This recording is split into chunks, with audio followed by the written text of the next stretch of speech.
was for a while, dude. For a while. Everything looked good. That was embarrassing. Yes. I don't need to be okay anymore. I'm done. You're too much. Yeah, so Hawaii, man. How long were you down there? 6? 6? That's legit. Yeah. That many vacation days already built? No, bro. I'm on that borrowed time, baby. Borrowed time? What's that? Borrowed time. How's that work? They're just gonna like 14 to 60 yards. Yeah, so. And then I'm just making it up.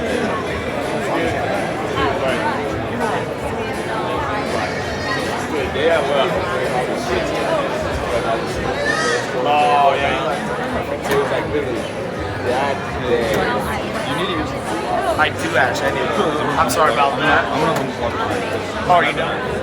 Alright, man. Thanks. Good, man. Good to see you here. I am. Live streaming.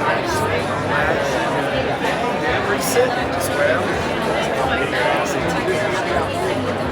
They have 2 events in a row.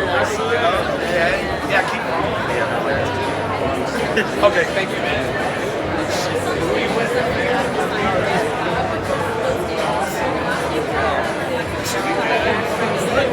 Everywhere. In all the hours.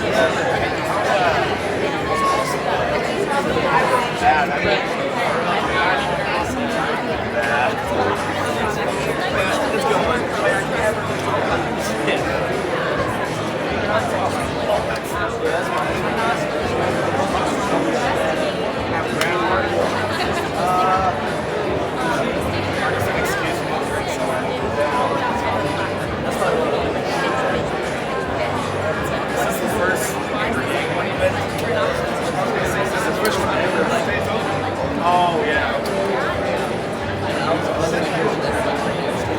Oh, really?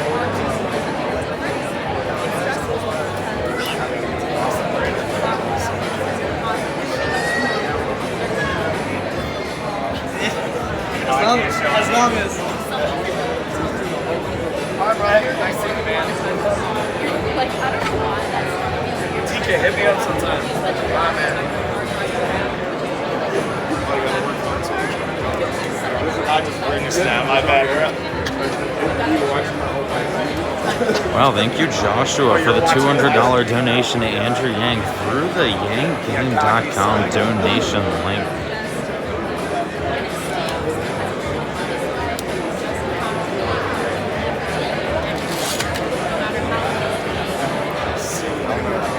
Swim under you if that's all right. Oh, you're moved?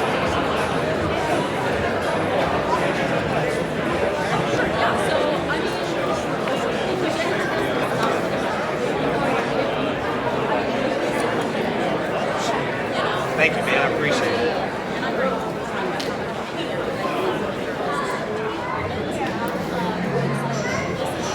Thank you.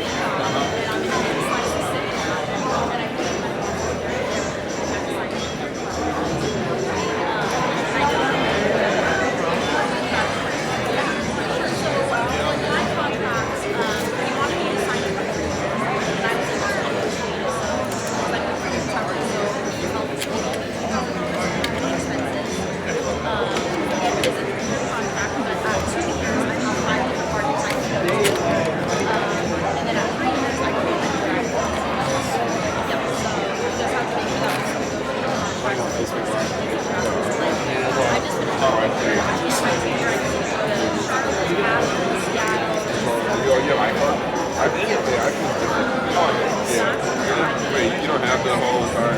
Like, I have to have it. Oh, really? Yeah, it's weird. Interesting.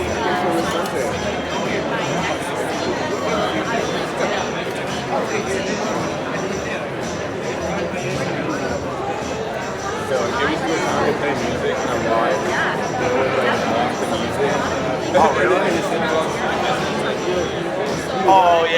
That's right, yeah. Wow, thank you, Wilfredo, for the $5 donation to Andrew Yang through the yanggame.com. And thank you, Joshua, upping his bid with another $51 donation to Andrew Yang. That means Joshua is currently the donation leader at $251 to get the shout out from Andrew Yang. I really don't understand why they didn't put this in. Like games? I mean,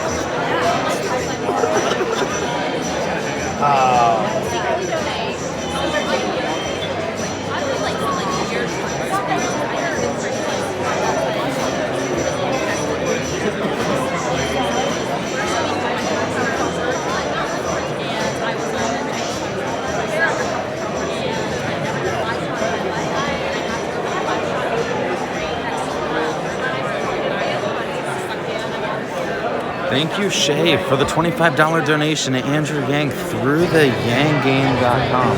Oh, there's a balcony above us with more people.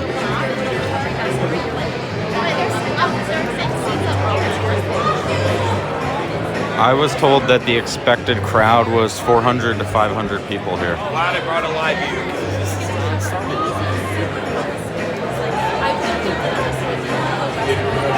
Oh yeah, you get to do. I don't know.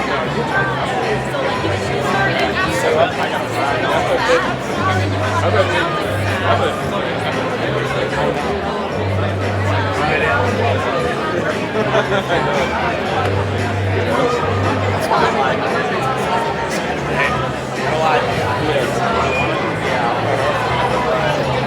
Probably not gonna be out on time, so here you go. The balcony's above me. I can't move it really. I'll show you guys at the end. The balcony is also not full right now.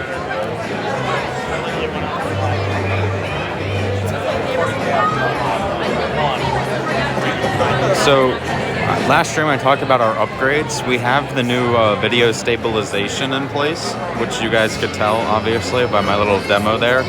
But unfortunately, the audio, to get the perfect audio from the soundboard, we had a technical issue, so we're gonna have to work on that and see what we can do by tomorrow morning streams. But also, the new donation overlay is back. So right now we're trying to raise $1,000. Can we raise $1,000 for Andrew Yang before he even gets out on stage?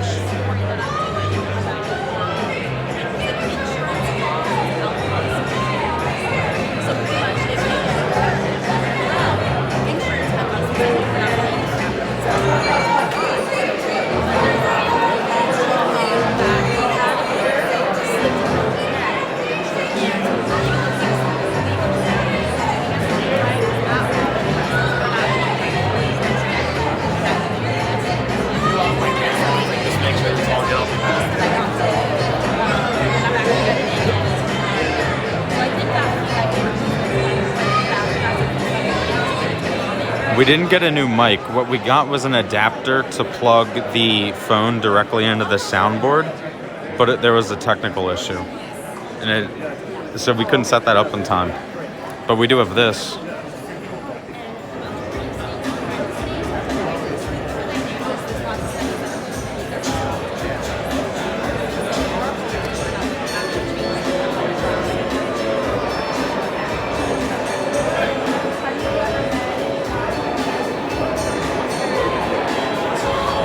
Thank you, Shai Shang, for your $5 donation that you give to Andrew Yang every single event.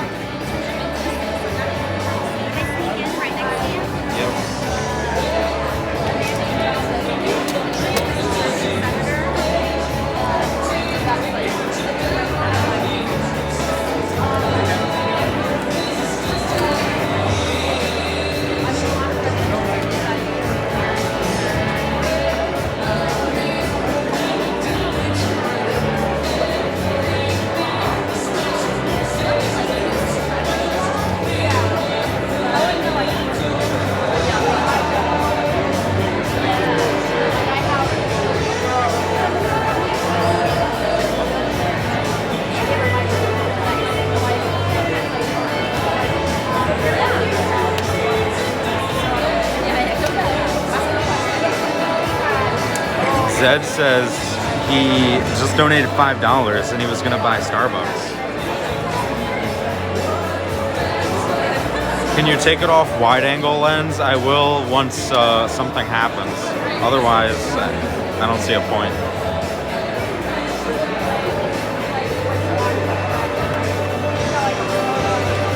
How many viewers can we hit this stream? We're already at 1,000 and nobody's even done anything yet.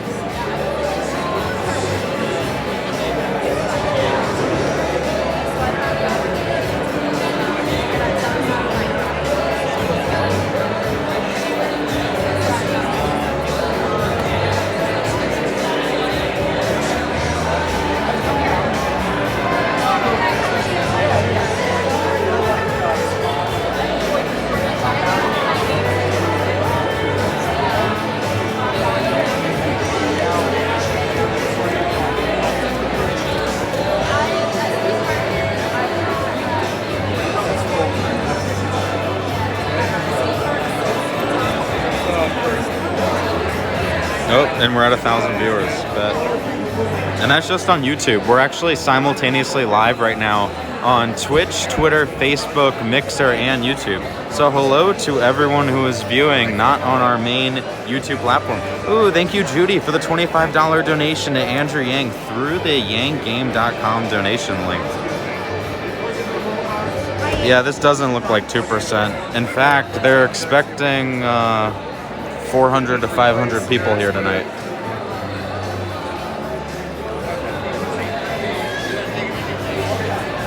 Thank you, AAAA, for the $5 donation, Andrew Yang through the yanggame.com. Thank you, Anthony, for the $10 donation, Andrew Yang through the yanggame.com.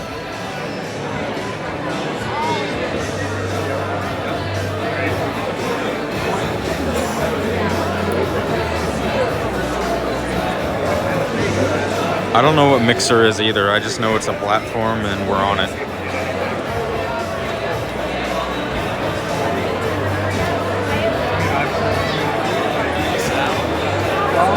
So guys, right now I count 1, 2, 3, 4, 5, 6, 7, 8, 9, 10 press cameras here, not including this speed. Apparently Mixer's like for video games, and you have to choose a game that you're playing, and we're apparently playing Power Politics. Thank you, Andrew, for the $7 donation to Andrew Yang through the yanggame.com donation link.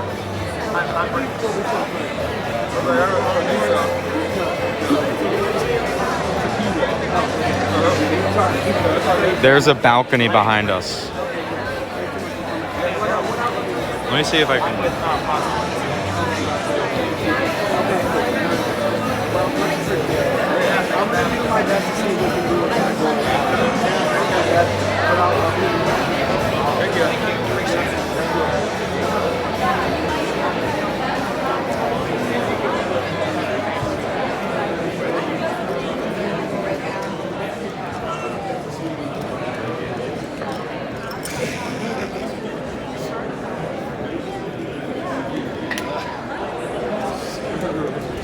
Yeah, make sure you like the video, because the more you like the video, the more YouTube's algorithm will push it to all the Trumpers and burners out there who have yet to discover their love for Andrew Yang.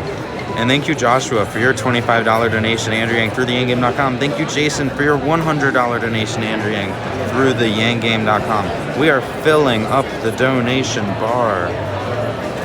How much are we going to raise during this stream tonight, guys? Who's excited that Andrew Yang is going to be back on the debate stage February 7th? Who's excited that Andrew Yang drew 200 plus people in a town of 6,000 earlier today? Who's excited that he drew a crowd of like 250 in Sioux City earlier today? Who's excited that Andrew is drawing a crowd of 400 to 500 right here in Council Bluffs? Thank you, Shu Hong, for the $5 donation, Andrew Yang through the yanggame.com. Thank you, Young Sung, for the $100 donation to Andrew Yang through the yanggame.com donation link. Thank you, Onasia, for the $10 donation, Andrew Yang through the yanggame.com donation link.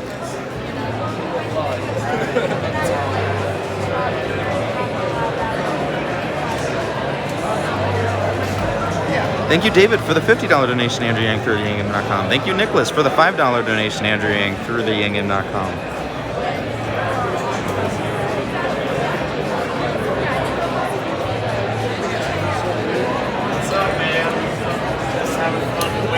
Well, that's awesome, Eric, that you received your Math Hat and Humanity First t-shirt today. Makes you wear that stuff everywhere, every day.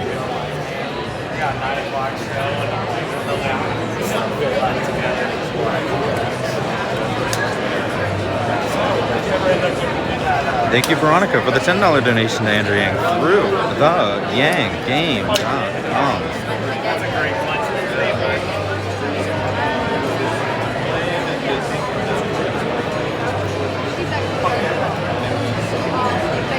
Is Dave Chappelle in Ames tomorrow? Yes, he is. I would show the balcony. Okay, you guys really want to see the balcony? Fine.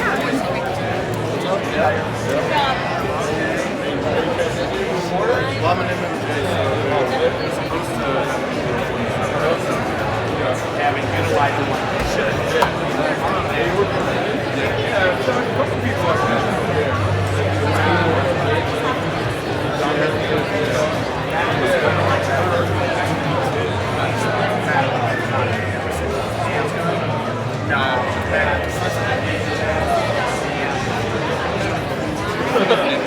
Oh my god.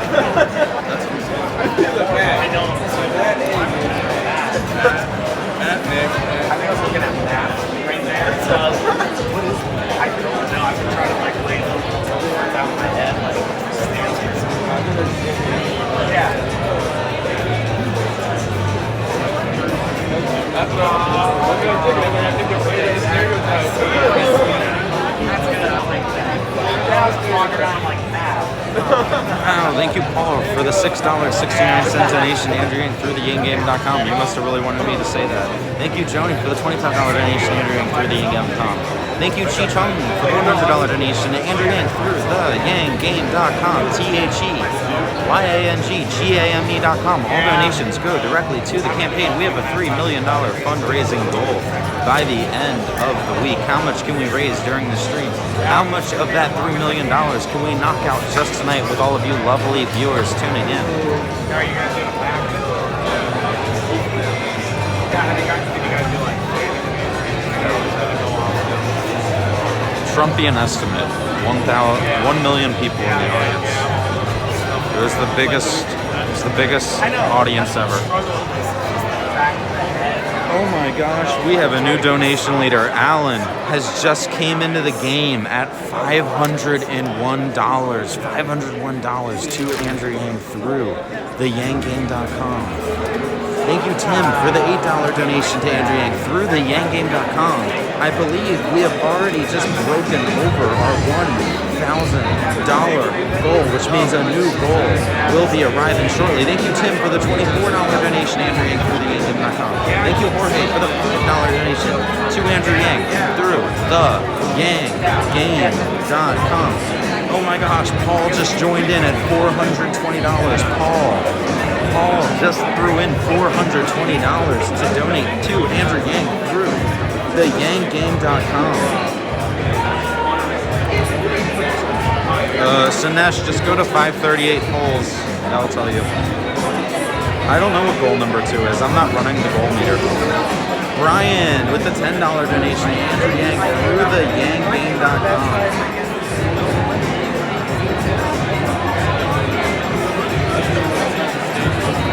Oh yeah.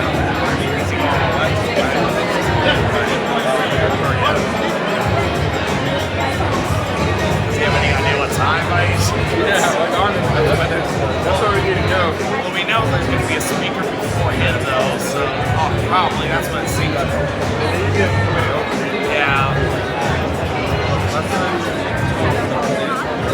Yeah. I don't know if I was here. Remember, if these big donors intimidate you, don't even worry about it, because for every $1 that Andrew Yang receives, just a $1 donation, it counts as a contribution to the campaign.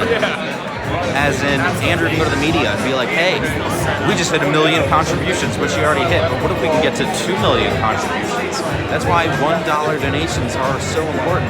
So, if you can, donate $1 to Andrew Yang right now through the yanggame.com donation link. I know.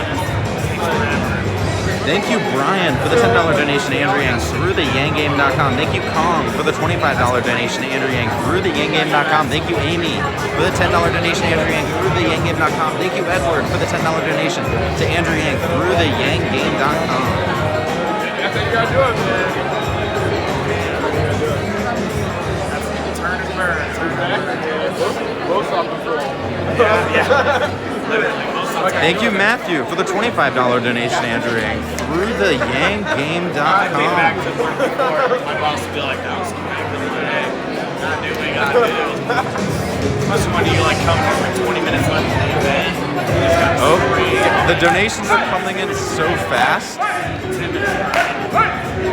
The donations are coming in so fast that the $1,500 meter is like broken.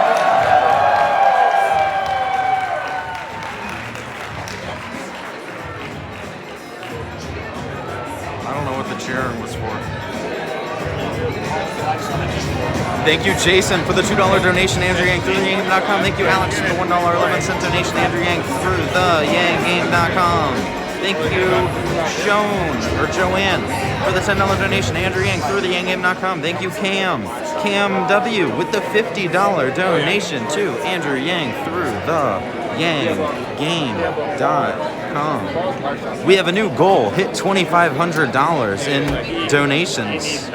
The new goal is $2,500. Yeah, like, but yeah, it's just falls flat, man. Like, okay, how long is it? All right, we're about to start our run. Everybody needs to find a seat. Our total fans, we sit down, plenty of seats down front. Otherwise, you can head up top side, but please do find the seats. Like, honestly,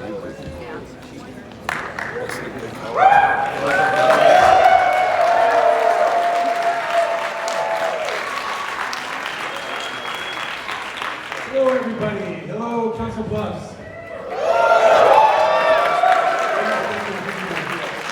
My name is Kevin Munoz. I am originally from Sioux City, Iowa. So I'm pretty familiar with Council Bluffs and actually more Omaha for some reason.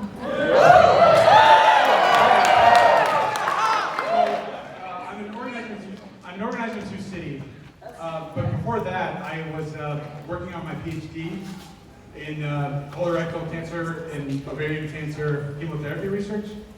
And that sounds very impressive, but when I read Andrew Yang's book, it had such a power that it made me leave a beautiful country with beautiful culture, beautiful climate, beautiful food, beautiful people, to come to Iowa, where it's freezing.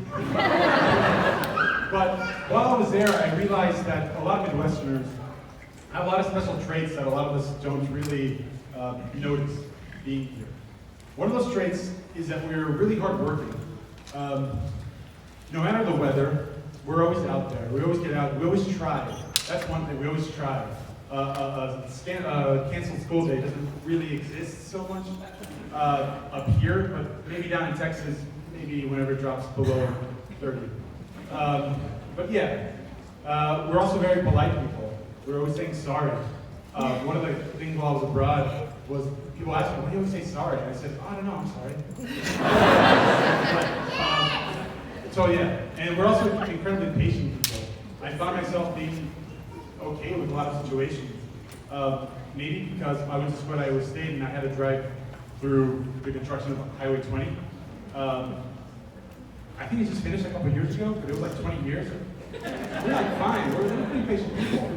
And recently we had a lot of volunteers come to Iowa. I mean, from everywhere. California, from Nevada, Arizona, Massachusetts, Alabama, Alaska, Arizona, Arkansas. So now that we have this final week before the caucus, if any of you felt this passion, which I know a lot of you do, and a lot of you did, to pause what you're doing and to focus on this campaign, please look for any of the volunteers with clipboards in the back. You'll see a few of them, raise them up. There they are. Look for them. See when you're available. You don't have to go far. You can just make calls from home. We've had a lot of help from people from Nebraska. You need to return that favor. So please, if you feel that, use that energy, and let's get out and impress the world with this campaign. And now, with the help of my choir, Honestly thought they were. I'm going to introduce someone very special. I have to read because it's a pretty impressive title. The chair of Potawatomi County Democrats and the president of the Western Iowa Labor Federation, Scott Putney, everybody.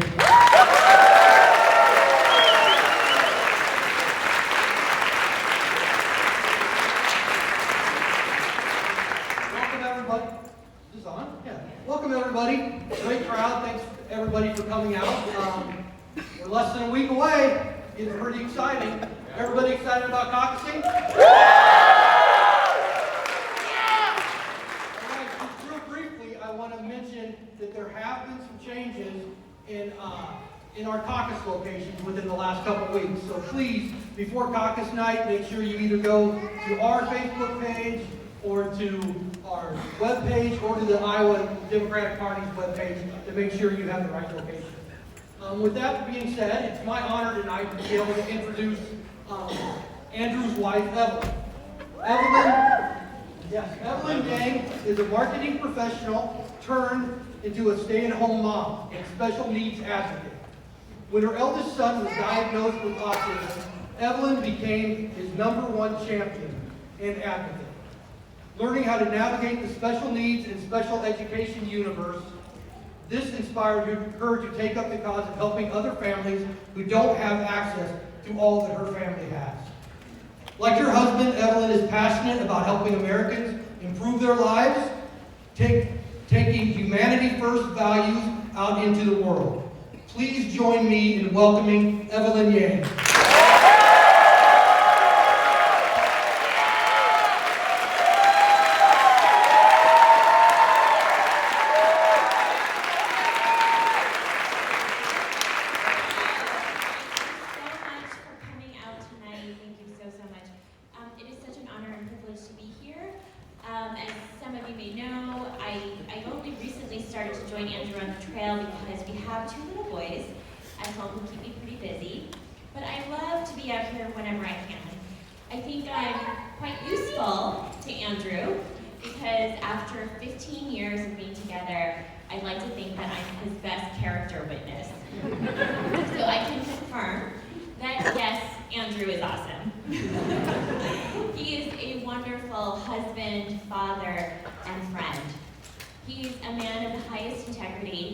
Doesn't lie. He is guided by moral principles and common sense, and he has exceptional judgment when it comes to filtering out the things that really matter. He cares so much about people, and he is not someone who ever dreamed about being president or even being in politics. He's here fighting for something much, much greater than himself. He's the only one tackling the biggest issues that we face today in a meaningful way, proposing meaningful solutions that will actually improve your lives and your communities. So now please join me in welcoming my husband, the next President of the United States, Andrew Yang.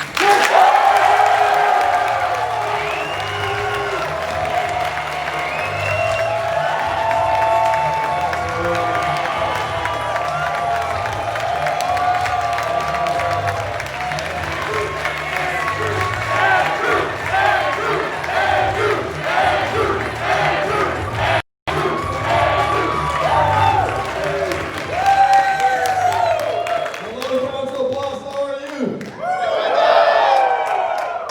I'm running for president of Abraham Lincoln High School student body. And it looks like I'm gonna win.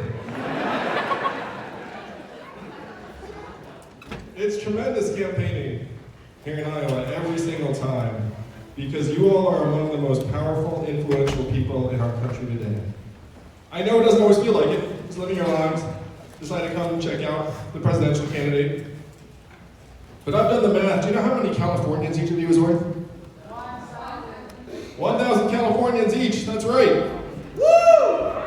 So how many of you are here tonight? I'm going to give a Trumpian estimate.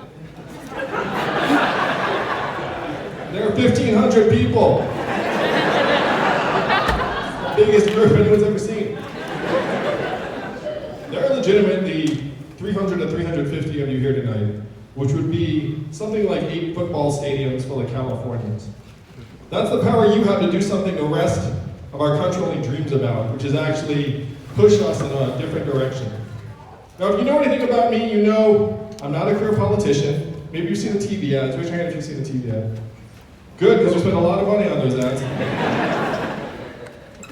I'm not a career politician, I'm an entrepreneur and problem solver. And I'm running for president to help us address a challenge that we've been struggling with for the last several years. It's a big question that for whatever reason we haven't gotten right. And the question is this: why is Donald Trump our president today? More to the point, how did he win Iowa, a purple swing state, by almost 10 points? Now, if you turn on cable news at any point from 2016 to now, you've gotten a series of answers to that question.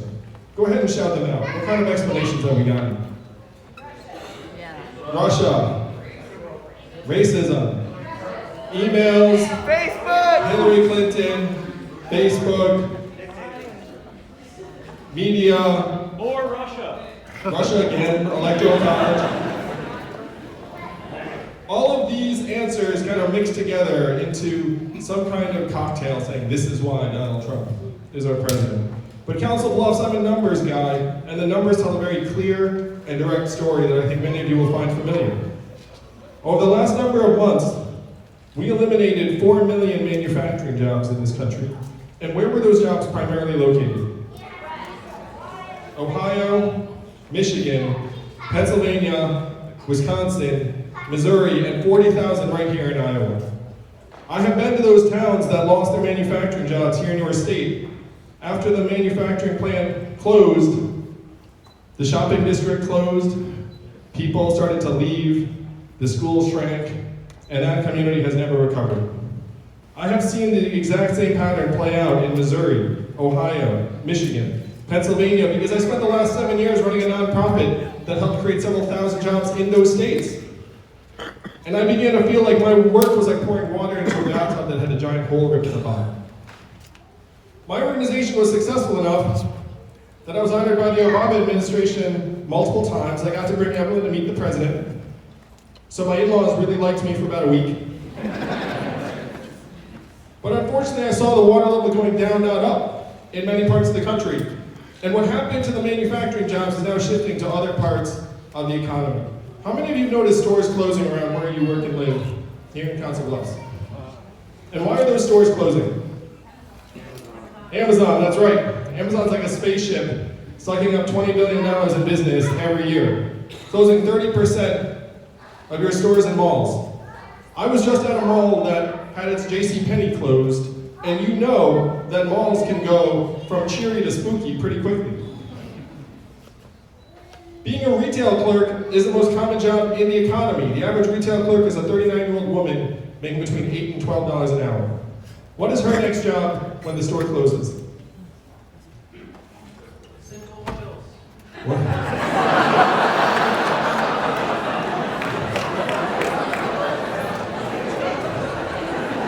That's great.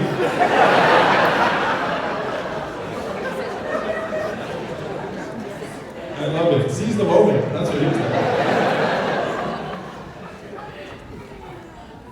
We're not sure what her next job is going to be, but we do know how much Amazon paid in taxes. How much did Amazon pay in taxes last year? That is the mouth. Mouth. I don't even have it written down. So that's the math, Council Bluffs.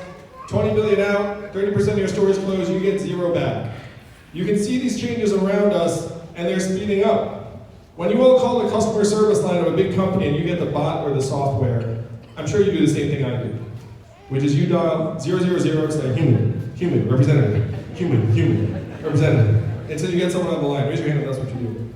Oh yeah, we're all like, a person still works at this company somewhere and I'm going to find them, right? But in 2 or 3 short years, the software will sound like this. Hello Andrew, how are you? What can I do for you? It'll be fast, seamless, efficient. What will this mean for the 2.5 million Americans who work at call centers right now making $10 to $14 an hour? How many of you all know a truck driver here in this part of Iowa? Most common job in 29 states, 3.5 million truckers, 94% men, average age 49. My friends in California are working on trucks that can drive themselves. They say they're 98% of the way there. A robot truck just transported 20 tons of butter from California to Pennsylvania 4 weeks ago with no human intervention. Why did they choose butter for this maiden voyage? I have no idea. But if you Google robot butter truck, you will see this story pop up. And then at the end of the route was a giant stack of pancakes, as far as the eye can see. I made up the pancakes. But the robot trucks are coming. What will that mean for the 3.5 million truckers in our country, or the 7 million plus Americans who work at truck stops, motels, and diners that rely upon the truckers getting out and having a meal every day? How many of you have been to Iowa 80 in Davenport? It's got a mean buffet. They say that 5,000 people stop there every day. How many people will stop there if the trucks no longer have drivers at the front? Council Bluffs, we're in the midst of the greatest economic transformation in the history of our country, what experts are calling the fourth industrial revolution. Chances are this is the first time you've heard a politician even say the words fourth industrial revolution, and I'm barely a politician. Evelyn can vouch for the fact if she thought I was going to run for president when we were dating, she would have run the other direction. And certainly when I was growing up, my parents weren't like, you're going to be president someday. They were more like, you're terrible, clean your room. But in 2016, Trump wins, I go through the numbers, I see that this transformation is about to take off. We're scapegoating immigrants for problems immigrants have next to nothing to do with. If you go to a factory in Michigan, you don't see wall-to-wall immigrants doing work. What do you see? Wall-to-wall robot arms and machines. So I went to our leaders in DC, and I said, what are we going to do to help our people manage this historic transition? And what do you think the folks in DC said to me when I asked, what are we going to do? You just made the shrug emoji. Someone at another event made the Scooby-Doo, like, ooh, oh. The three responses I got out of the folks in DC were these. Andrew, we cannot talk about this. Andrew, we should study this further. And then the third one, you'll find familiar. Andrew, we must educate and retrain all Americans for the jobs of the future. How many of you heard that? Yeah, that's a very politician type statement, right? But I'm the math guy, I looked at the studies. Do you all want to guess how effective the government-funded retraining programs were for the manufacturing workers who lost their jobs in the Midwest? You know it's low because I'm anchoring you very low. But you also know it's low because you know people. You know if you have hundreds of manufacturing workers lose their jobs, they don't all march outside and say, I'm here for my coding training program. That's not reality. The training programs were a total dud, had success rates of 0 to 15%. The truth is that almost half of the manufacturing workers that lost their jobs in the Midwest left the workforce and never worked again. Of that group, almost half filed for disability. You then saw surges in suicides and drug overdoses in these communities to the point where America's life expectancy has now declined for the last 3 years in a row. You know the last time America's life expectancy declined 3 years in a row? Spanish flu. The Spanish flu of 1918, that's right, Yang. You have to go back 100 years because it's highly unusual for life expectancy to ever decline in a developed country. It ordinarily goes up and up and up because you're getting richer, stronger, healthier. But in the US, it's gone down and then down and then down again. So when I said this to the folks in DC, one person said something that brought me here to you all tonight. He said, Andrew, you're in the wrong town.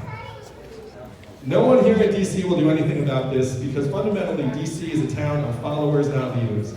And the only way we would do something about it is if you were to create a wave in other parts of the country and bring that wave crashing down on our heads. And I said, challenge accepted.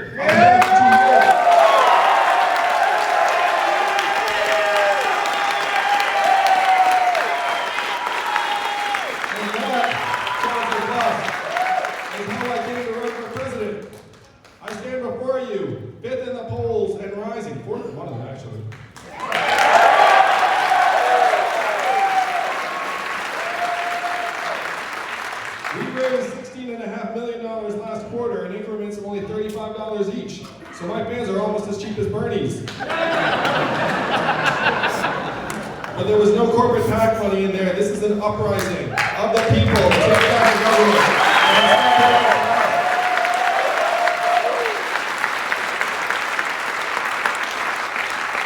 Because we know our government has not been working for us for quite some time. What's it been working for? It's been working for the rich push companies, the almighty dollar, just following the money. Corporate profits are at record highs and their life expectancy is going down. Which do you listen to? We know which one DC is listening to. They can't even see us and life expectancy anymore. They're just following the money. And I have a couple of big ideas on how we can fix it, Council Bluffs. I'm for term limits for members of Congress. And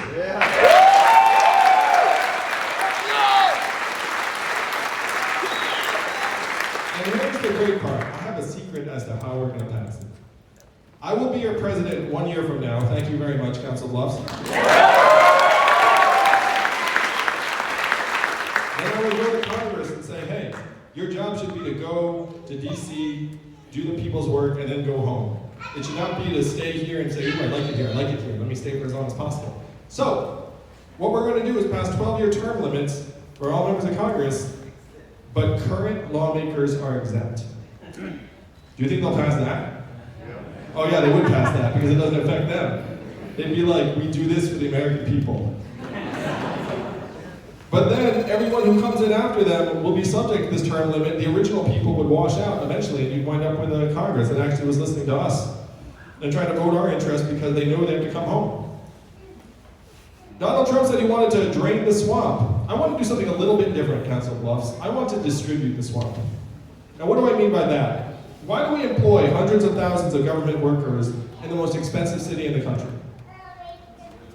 Why wouldn't we take some of those jobs and move them to Michigan, Ohio, Pennsylvania, Iowa? We'd save billions of dollars right off the bat, and I would argue that those agencies would make better decisions because they live someplace normal and not in DC where they just talk to each other all the time.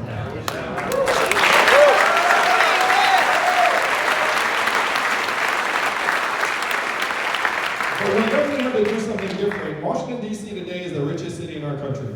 Think about that for a second. What do they produce? None of us quite knows. So we have to rewire this economy to work for us and our families at least as well as it's working for them. Now you're here tonight, you've seen the ads, you know I'm championing an idea that seems very dramatic, almost too good to be true. I want to give every American $1,000 a month starting at age 18. Raise your hand if you thought, wow, that's too good to be true, unrealistic, will never happen. Raise your hand. I get it. But this is not my idea, and it's not a new idea, Council Bluffs. Thomas Paine was for it at the founding of our country. He called it the citizen's dividend for all Americans. Martin Luther King, whose birthday we celebrated just a week ago, was fighting for this in 1968. And I know this because I sat with Martin Luther King's son, and he said this is what his father was fighting for when he was killed. 1,000 economists, including Milton Friedman, one of the forefathers of modern economic thought, endorsed this plan in the 1960s. It passed the U.S. House of Representatives twice in '71 under Nixon. And then 11 years later, one state passed a dividend where now everyone in that state gets between $1,000 and $2,000 a year, no questions asked. And what state is that? Alaska! How do they pay for it? Oil! And what is the oil of the 21st century? Technology! Data, technology, AI, self-driving cars and trucks. A study just came out that said that our data, your data, is now worth more than oil. How many of you saw that study? Raise your hand. How many of you got your data check in the mail last month? If your data is now worth billions of dollars a year, and you are not seeing a dime, where is all of that money going? Jeff Bezos. Amazon, Google, Facebook, Apple, the trillion-dollar tech companies that are paying next to nothing or nothing back into our country. Do you see how this game works, Council Bluffs? This feeling that you are getting sucked dry and these companies are laughing all the way to the bank, that's true.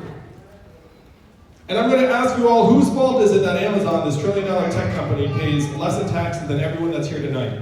Is it their fault? No. Whose fault is it? It's our fault. It's our government's fault. You have to be pretty asleep at the switch or corrupt to think that it's appropriate for a trillion-dollar tech company to pay less than the average American.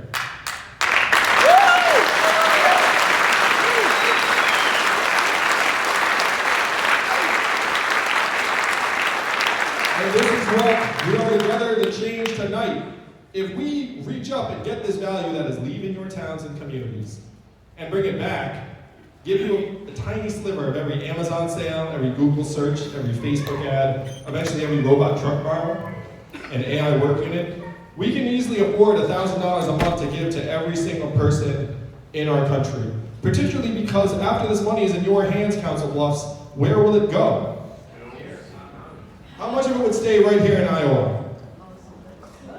Most all of it. Not all of it, you might get your own Netflix password.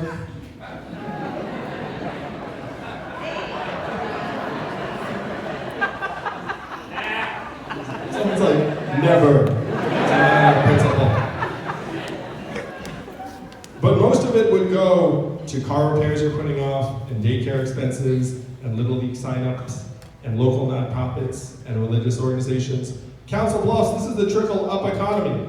From our people, our families, and our communities up. This would actually give our children a secure path forward. Because if you're a parent, first raise your hand if you're a parent like me and Evelyn. If you're a parent, you've had this sinking feeling that we're leaving a future that is less bright, less secure, and less prosperous for our kids than the lives that we have led. I know you felt this way. And I know you felt this way because it is that way. If you were born in the 1940s in the United States of America, there's a 93% chance you're going to be better off than your parents were. That's the American dream. That's what brought my family here. That's what we all aspire to for our kids. But if you were born in the 1990s in this country, you're down to a 50-50 shot and it's declining fast. That is why the parents in this room feel the way we do. That is why the young people in this room feel the way you do. Because you see that the obstacles are higher and the paths forward are less secure than ever. So in this context, imagine a country that you can make real on February 3rd, where we can look our kids in the eyes and say to them, your country loves you, your country values you, and your country will invest in your future.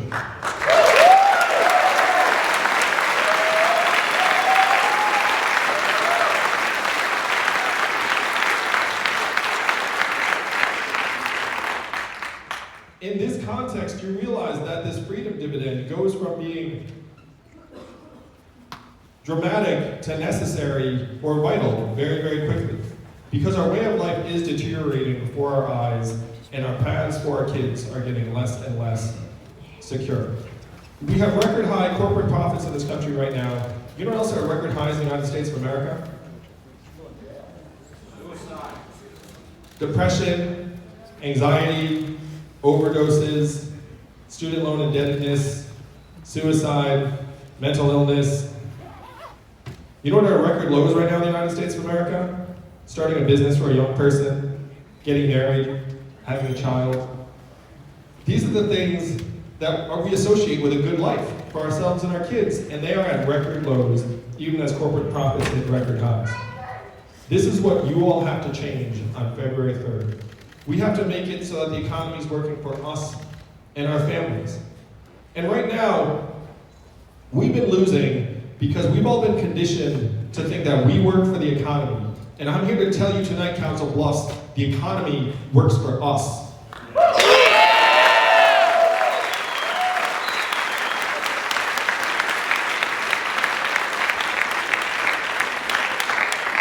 I'm not running for president because I dreamt about being president of the United States. I'm running for president because, like many of you here tonight, I'm a parent and a patriot. I have seen the future that lies ahead for our children, and it is not something I'm willing to accept. I will give them better, but I need your help on February 3rd.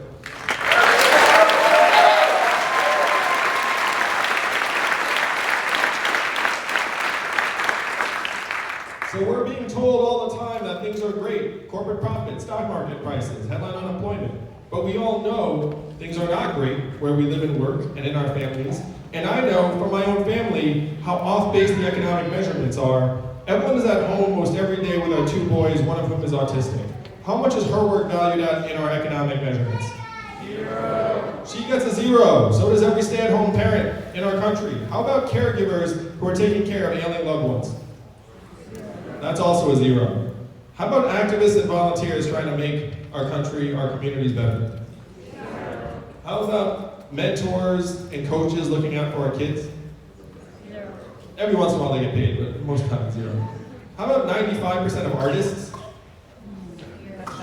You know one thing you don't think about Council Bluffs, but it's really important. How about local journalists? We have put almost 2,000 local newspapers out of business over the last number of months because all of their revenue went up to the cloud, and you can't run a newspaper on that revenue. So now we have 200 counties in the United States that don't have a local paper. You know what doesn't work as well if you don't have local news? Democracy, that's right. Because how can you vote on what's going on in your community if no one's even covering what's going on in your community? These are the things we claim to value most in our lives. Our children, our families, our communities, and our democracy, they are each being zeroed out one by one, Council Bluffs. What you have to take to the rest of the country on February 3rd is that we each have intrinsic value as an American, as a citizen, and as a shareholder of the richest country in the history of the world. Yeah.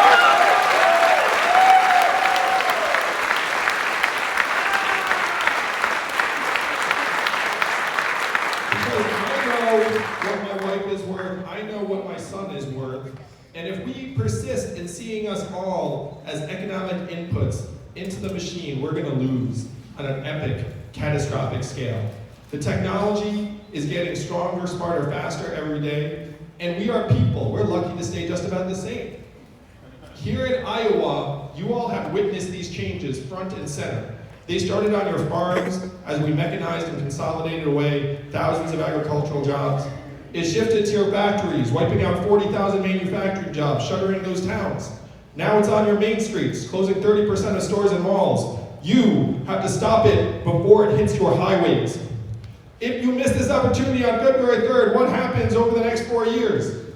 Oh, God. Do our kids' futures get brighter over the next 4 years? That is what we have to change, and we can change it. That is the power in this room tonight. Donald Trump is our president today because he had a very simple and powerful message for our country. He said he was going to make America great again. What did Hillary Clinton say in response? America's already great. You remember that? It's been a long 3 years, Council Bluffs, I know. But it's now coming to an end. Yeah.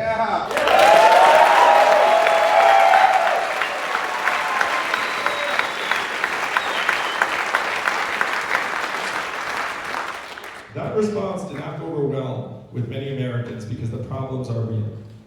We have to acknowledge the depth and severity of the problems in our communities, but then we need real solutions that will actually move us forward. What were Donald Trump's solutions?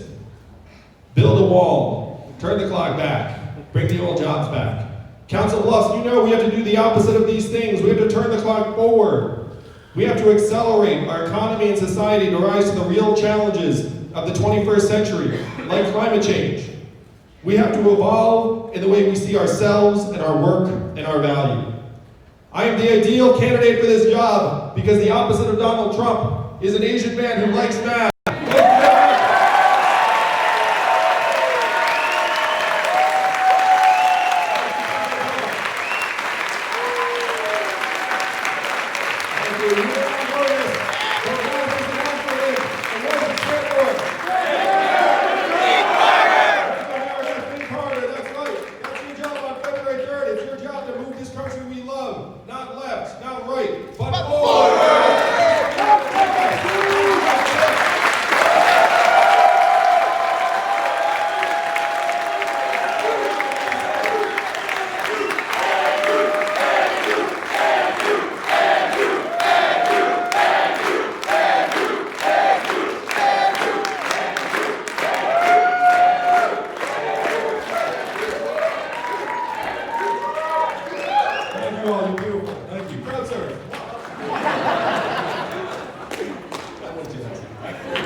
All right, everyone, we've got time to take quick selfies with Andrew. If you would like anything. One question or two? You want to do one question? All right, we'll do a few questions. We got time just for a couple.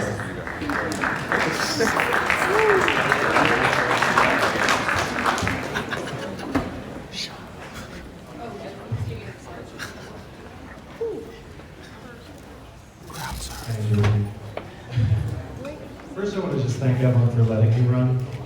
I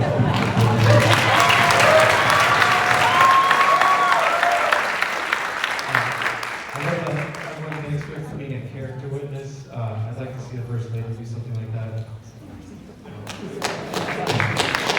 I just want to say thank you for running. It's your character, which is why you're my candidate. And thank you for your optimism, your pragmatism, and your intelligence. And as I've been talking to people about you, this is the hardest question that I've been facing. And it's the most interesting inquiry that I can't answer, so I'm bringing it to you. So it's around the ideas of purpose and participation, which are two virtues of patriotism, which I feel like you connect with. And it's whether or not the freedom dividend is a motivating factor for people being productive members of society. If you look over history, we've automated jobs. 200 years ago, 90% of people were farmers, and we've automated that. Now less than 1% are farmers, and now we have better quality of life. With every industrial revolution, there's a better standard of life, better quality of life, and people have more jobs that they can not imagine. So I just want to know, alongside the freedom dividend, is it a motivating factor, or how would you respond to those that are welcoming more jobs that we can't perceive that are happening? Thank you very much. And actually, I like that first two-thirds of that question. So there are actually two distinct thoughts in there, and I'll address each one. So the first is, won't there be all these wondrous new jobs that we have not yet foreseen as we automate away the current jobs? And the answer is yes, there will be, but they will tend to be in different places, requiring different skills and in smaller numbers than the jobs that are being lost.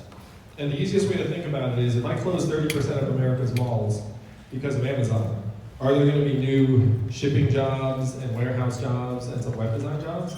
Yes. Are there going to be as many of those jobs as mall retail clerks? Are they going to be in the same part of the country? No. And I looked at the numbers. We are not actually adjusting very well right now in terms of labor market dynamism. If you thought that we were adjusting well, then we would have, for example, people moving for new jobs.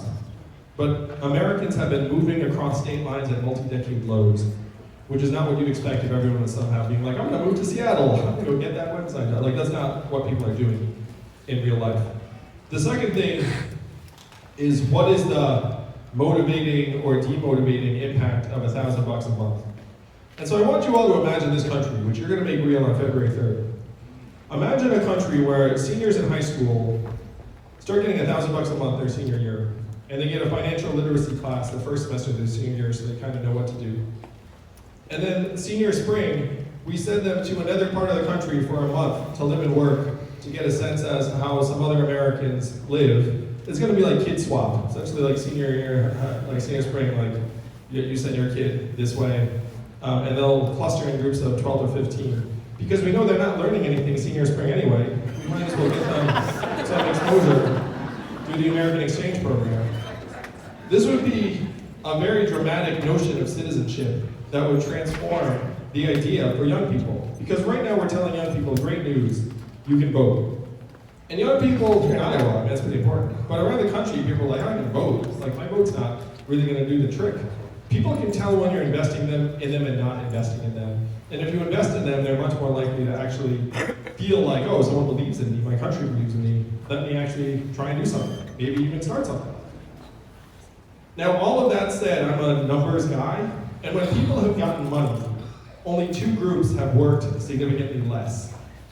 New moms who spend more time with their kids, and teenagers who spend more time in school and graduate from high school at higher levels. I don't think anyone here is mad at either of those two groups, right?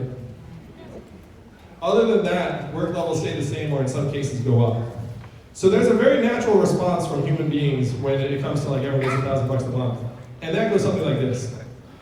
I know I would do great things with it, but that person, not so good. You know what I mean? Like, again, that's just like the human reaction. But it turns out, you know what that person's thinking? The exact same thing.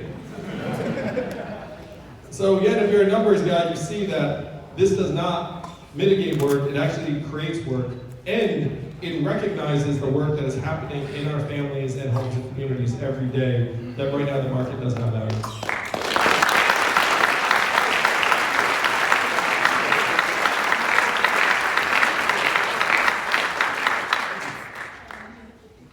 My name is Lindsay, and really I just wanted to first thank you for just taking this time out to sacrifice on behalf of all of us, and also to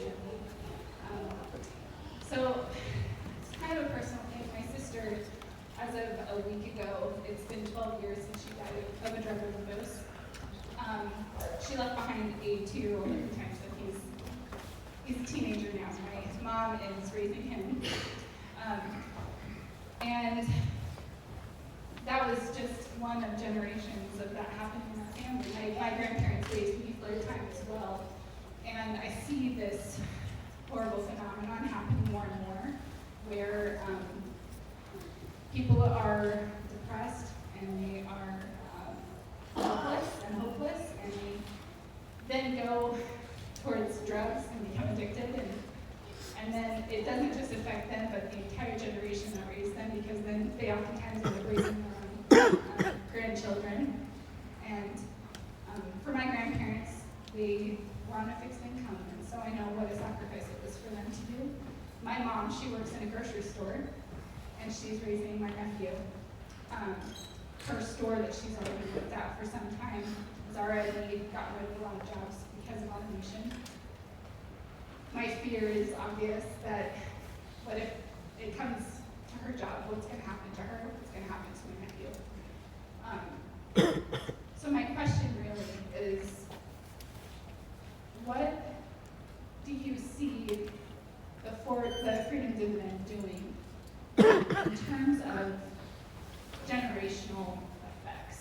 Because in my mind, there's nothing clearer than what you're proposing to just have lasting change, but especially in terms of people who are addicted to drugs and how that affects generations. How do you see the Freedom Dividend essentially being used for them? Oh, Lizzie, can I give you a hug? Is that okay? First, thank you for sharing. I mean, that was beautiful.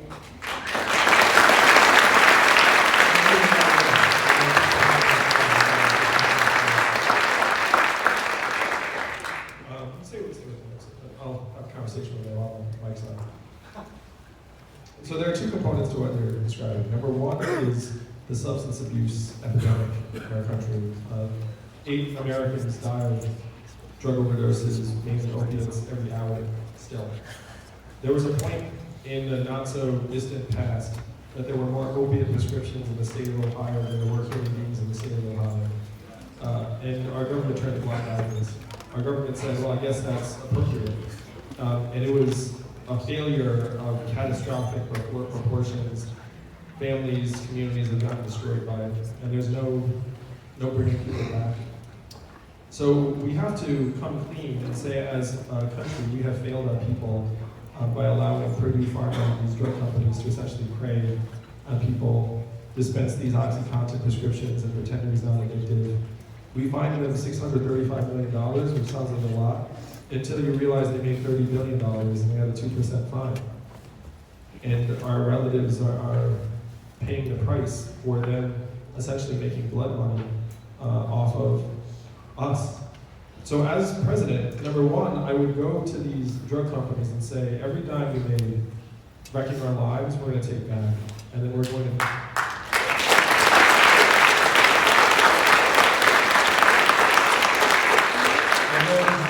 We're going to take all that money and then some and put it back into our community so that anyone who's actually trying to get better and getting seek treatment, money should not be an obstacle for that person. Now, this is not a money problem, this is a human problem. I can't just go wave money and make it better. But money cannot be the obstacle. If you're trying to get healthier and stronger, we have to pay for treatment. Especially because the government turned a blind eye to this and let it happen. If your government screws up at that level, then the least it can do is try and give you a path back. The third thing is, because our government allowed this plague, we have to stop treating it as an individual failure. I would decriminalize opiate use on a personal level. So if you're an addict, we refer you straight to counseling and treatment and not to a jail cell. And let everyone know that's what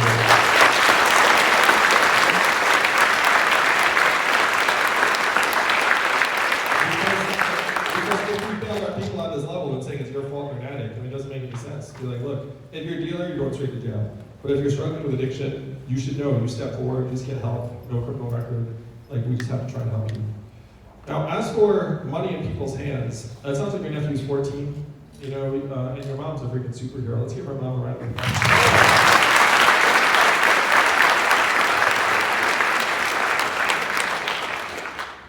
let's imagine a situation where your mom started getting $1,000 a month, and so her grocery store job, if it's precarious, she's not as frankly, as stressed out about it, that to the nth degree. You get $1,000 a month, and I'm sure you're be a pretty good aunt, take your nephew out to a movie or something. And then when he turns 18, he gets $1,000 a month, and so then he starts thinking, well, should I go to community college? Should I go to trade school? Should I go figure it out? He'll actually have a leg to stand on. And the problems that we're seeing in our communities, I'm going to say something that's somewhat controversial, but they're very gendered, in the sense that men in particular deal very, very badly with not having a path forward. And we have a real boy and men problem in our country right now. And as the parent of a boy with special needs, I know you have the wrong boy in the wrong school that's not going to support their needs. Things can go very, very bad. And it's generally very, very bad for the boy, but it's also sometimes very, very bad for the family or the community or people around them. So to me, this freedom dividend starts actually letting our people, letting our children, like your nephew, know that we actually care about them. We actually value them. Because kids, the biggest fear kids have, as far as I can tell as a parent, is that they're worthless. It's if a kid feels like they're worthless, then it's very, very tough to somehow reverse that. And we have to let them know that they're actually incredibly valuable. They're our kids, we love them, and we will invest in them. We'll invest in them more than we invest in this corporate welfare that we're letting run amok in this country.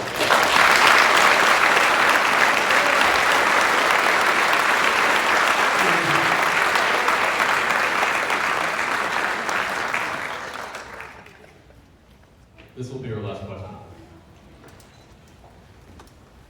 Hi Andrew, my name's Luke. I'm a 20-year-old college student. And I'm particularly interested in a certain stance of yours on healthcare. I'm just beginning to get into the healthcare field. I work at my local hospital and I see a lot of patients who really benefit on care on things like Medicare and Medicaid. But I also feel like there's not a lot of access in America to quality healthcare. And I'm interested in what is your plan for making sure that every American has the right to go to an ER without the possibility of being bankrupt. Thank you very much.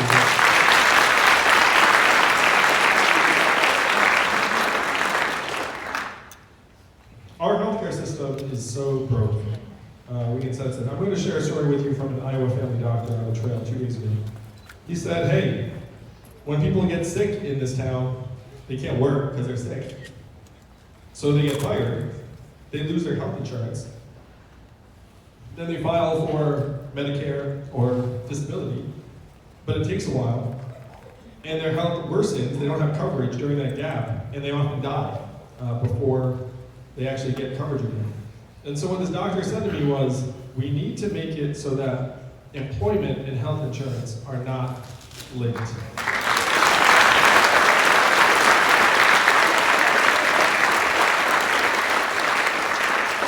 And this is the crux of the problem, and it's an historical accident. It started in World War II because we had pay caps, and then companies said, well, how can I attract workers? So they started bolting on health insurance, and that's how we wound up with health insurance associated with our jobs. It makes no sense, really. How many of you here today at least thought about changing jobs or even starting something new, but then said, what am I going to do about my health care? So if you look at our healthcare system right now, it's like the worst of all worlds. You have massive access problems, you have insurance companies trying to kick you off for pre-existing conditions, and it's keeping us locked in place. It's preventing a lot of people from making decisions that they would otherwise make if they didn't have to worry about their healthcare. So I'm the numbers guy. We spend so much on our healthcare right now, it is staggering.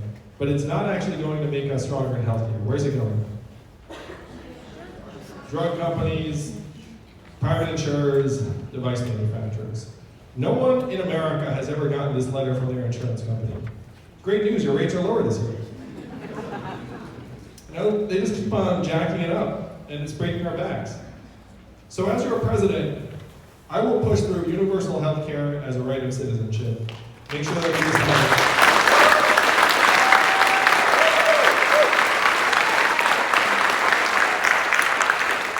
and I know we can do it because I've seen where the money's going now, and it's just completely out of Now, I would not try and legislate away private insurance plans, because many of you have private insurance that you kind of like, and some of you even gave up other things for that insurance. So we need to provide universal health care and demonstrate to people that this public plan is high quality and low cost and high convenience. And if we do that, then over time we will bring more Americans onto the plan. But to me, this is the direction we should have gone decades ago.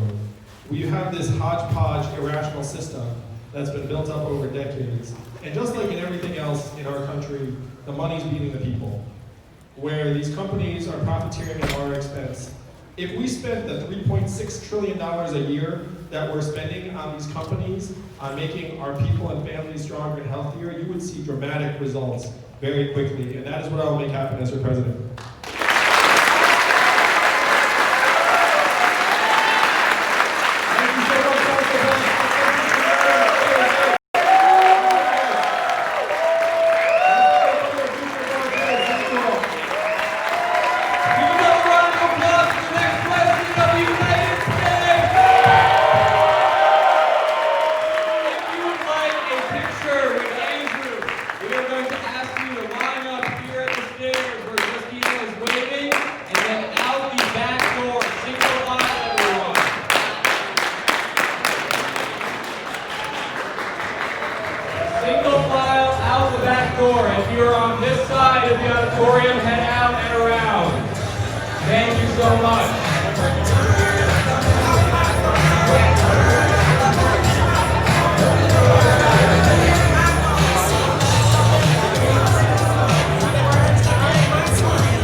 Donate right now to the next President of the United States.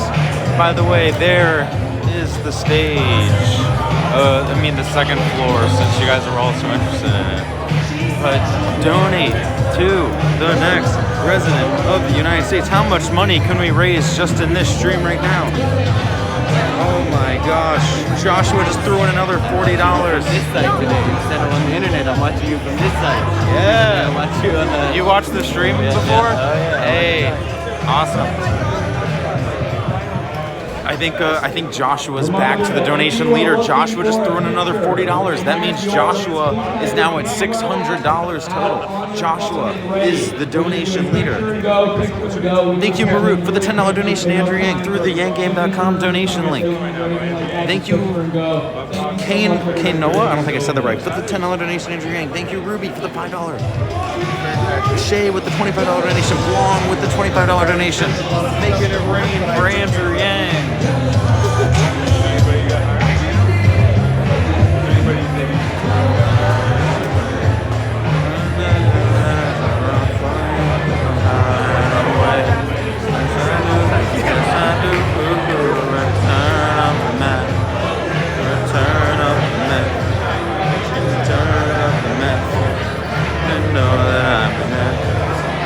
Look at the crazy long selfie line here. Oh my gosh, it wraps around the building. There is so much time for one of you to become the top donator to get a shout out from this guy right here. Who's gonna max out on camera? That's the real question. Who's gonna max out to Andrew Yang right now? Thank you, Bo, for the $20, 20-cent donation to Andrew Yang. Thank you so much, Bo. We appreciate you, Bo. Let's see what chat's saying. Oh, Andrew Yang for president just typed in chat? Wait, hold up. What is Andrew Yang? How is Andrew Yang in our chat? Ooh, Andrew Yang in the chat just said, let's hit the goal. Are you guys going to listen to Andrew Yang? And how is he? Wait a sec. Andrew Yang's right there. How's he in chat at the same time? That makes no sense. He's amazing. Donate right now, Andrew Yang, to Andrew Yang at the yanggame.com donation link. Oh my gosh, the donations are flooding in. Thank you, David, for the $25 donation. Andrew Yang through the yanggame.com. Thank you, Samboon, for the $10 donation. Andrew Yang through the yanggame.com. Thank you, Rachel, for the $10 donation. Andrew Yang through the yanggame.com. By the way, let me check YouTube. Joshua is the donation leader for the shout out at $600.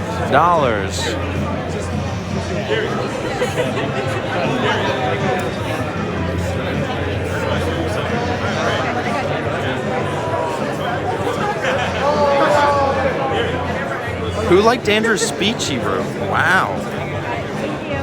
How's Andrew writing in the chat at the same time? That makes zero sense. That's amazing. Yeah, Julian, I got a question for you. How was Andrew typing in YouTube? Is he like... That's not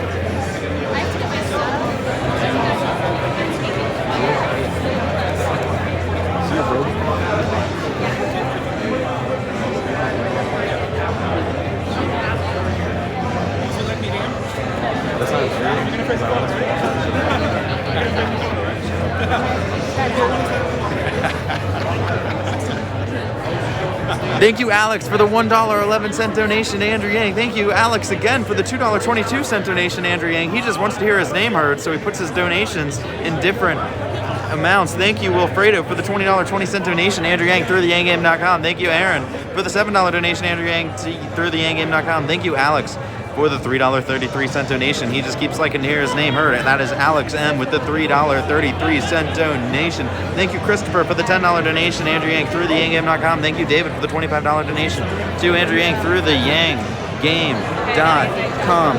Keep the donations rolling in, because this is a game show. And oh my gosh, breaking news, Audrey has just donated $1,000 to Andrew Yang through the yanggame.com donation link. That means Audrey is the new donation leader. Audrey has just donated $1,000 to Andrew Yang. Oh my gosh, Audrey is the new donation leader at $1,000. By the way, thank you, Yana, for the $9 donation to Andrew Yang. Thank you, Raymond, for the $20.20 donation to Andrew Yang, who is going to get the shout out. Oh my gosh. The $1,000 dono. That's incredible.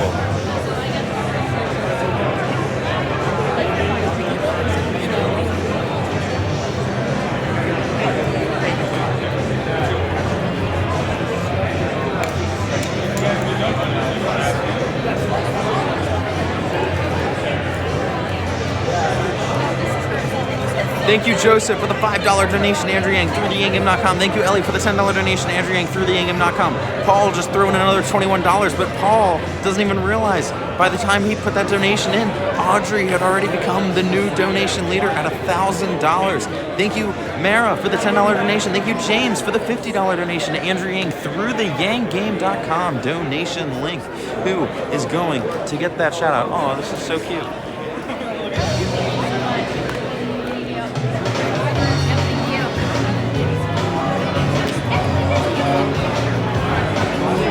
New goal. We have a new goal apparently? What's the new goal? Let me see this. What is the new goal? Yeah, what's the new goal? All I see is our $4,000 donation meter filled up.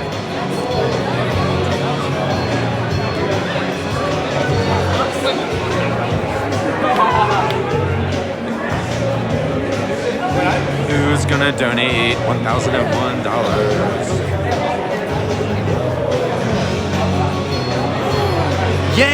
Yam just joined in the game with a $610 donation. What does that mean? Yam is at $610.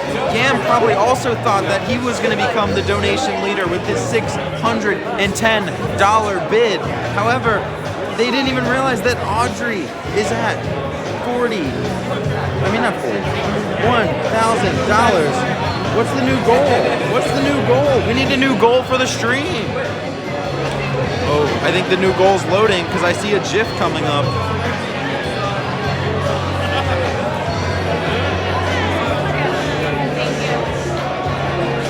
Someone wants an interview. Guys, I'll do an interview if someone tops Audrey. That's the cost of interviewing. By the way, thank you so much, Yam, for that $610 donation. That is truly incredible. Did Yam max out? I don't know. Did Yam max out? Darth Clyde, what's our new goal? need a new goal. Let's set an ambitious goal. Let's make our goal $7,000. How about that? 7,000? Is that doable? Or how about the lucky number 8? $8,000. What's our new goal? I'm waiting to see it. Thank you, Pedro, for the $5 donation to Andrew Yang through the yanggame.com donation link. Thank you, Ruth, for the $1.08 donation to Andrew Yang through the yanggame.com donation link. Remember, every single dollar counts. So if you have just $1 to spare it, because Andrew Yang needs the money. If you guys saw Andrew Yang's new ad that just was released today, it is their final ad that they will be pushing in Iowa. And it's a minute long, and I watched it, and honestly, I think it was the best ad of the campaign. That is where the donation money is going to go. Oh, we have a new goal. Hit $6,500 in donations. New goal. Hit $6,500 in total donations. Thank you, Brandon, for the $8.88 donation to Andrew Yang. Thank you, Joshua, for the different Joshua than the Joshua who used to be the donation leader for the $10 donation to Andrew Yang through the yanggame.com. Guys, look how long the selfie line still goes. There is still so much time to get your donation in and become the shout-out leader. The shout-out leader. Can you become the donation leader to get the shout-out from Andrew Yang? Someone says, I'll drop 1,000 if Matt interviews a boomer. Done. Boom. Let me find someone.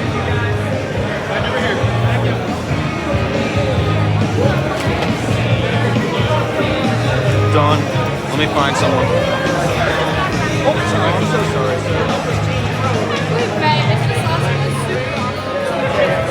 Excuse me, sir. Question for you. Would you be interested in answering a few questions about what you thought of Andrew's speech, what you thought of the event here? I suppose. Awesome. Because someone actually told me they would donate $1,000 to his campaign if I went up and interviewed someone. Because I was just sitting up there filming the selfie line. Yeah. So how did you first hear about Andrew? Well, first, what is your name? My name's Todd Quick. Todd Quick. My name's Matt. Nice to meet you. Nice to meet you. How did you first hear about Andrew Yang? My son has been a big supporter. He's, watches on YouTube everything that he's on. So he kind of turned me on to it, and I brought him in today. That's awesome. And where would you have ranked Andrew before hearing his speech here tonight? Before I had him down the full, ways, didn't really know a lot about it, but I was impressed with what he had to say tonight. And what do you think now? Has he moved into maybe your top 3? Yeah, he has. He has. I still am a Biden supporter, but I think Andrew, he's got some good ideas. I like a lot of things he said. Do you think do you think in your mind that you know who you're going to vote for on caucus day, or is it still something that you're thinking about, undecided? I'm still a little bit undecided. I thought probably going in I would probably go for Biden, but after listening to him, I'm a little undecided now. A little undecided. Yep. Well, if your son, he might actually watch this channel. It's called The Zach and Matt Show. Okay. And we have every single Yang video on the planet on our channel. Okay. So that's our thing. So if you do want to learn more, just go to The Zach and Matt Show. And Zach and Matt Show. Yup. Okay. ZACHAND. Okay. MATTSHOW. All righty. It's a pleasure talking to you. Thanks so much for coming out. You bet. And tell your son thank you. You bet. Hey, would you guys be interested in volunteering for Yang at all? Okay, someone has to donate $1,000. Who was it that said they'd donate $1,000 to Andrew Yang if I did an interview?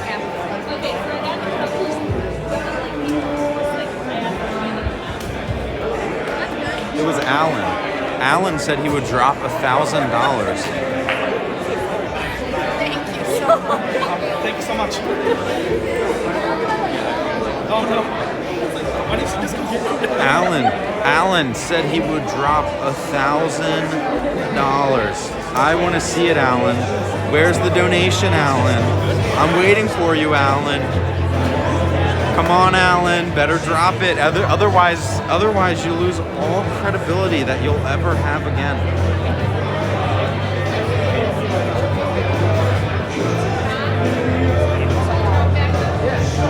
Waiting for that $1,000 donation It was Alan Michalik. I've screenshotted it.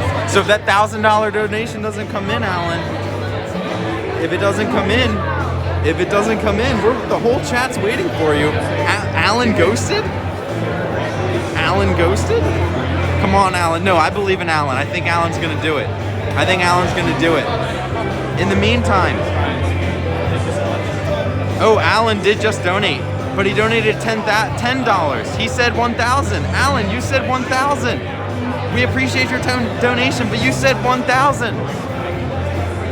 You said 1,000, Alan. You said $1,000 if I interviewed someone. Come on, Alan.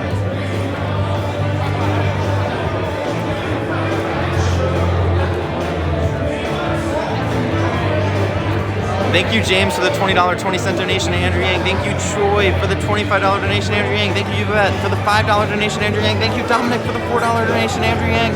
Thank you, Melvin, for the $5.20 donation to Andrew Yang. Thank you, Joshua, for the $10 donation to Andrew Yang. And actually, I have a new idea. Everyone who was begging Alan to donate $1,000, where are you guys at with your donations? Donate $1 right now to Andrew Yang. What is our new donation goal? $8,000. That's our new donation goal. You said 1,000 pennies. That is not true. You said $1,000. Thank you, Clayton, for the $100 donation to Andrew Yang through the yanggame.com. Thank you, Moy, for the $5 donation to Andrew Yang through the yanggame.com. Guys, look how long the selfie line goes. What if we hit 10,000 in just this stream? That would be a record. That would be a record. That would be a record. Thank you, Melinda, for the $8.88 donation. Alan, you pulled a Ted Cruz, Alan. That's just the facts. You pulled a Ted Cruz. You said 1,000, and you didn't donate 1,000. That's basically being like Ted Cruz, who said he would play basketball against Andrew and then dunked him.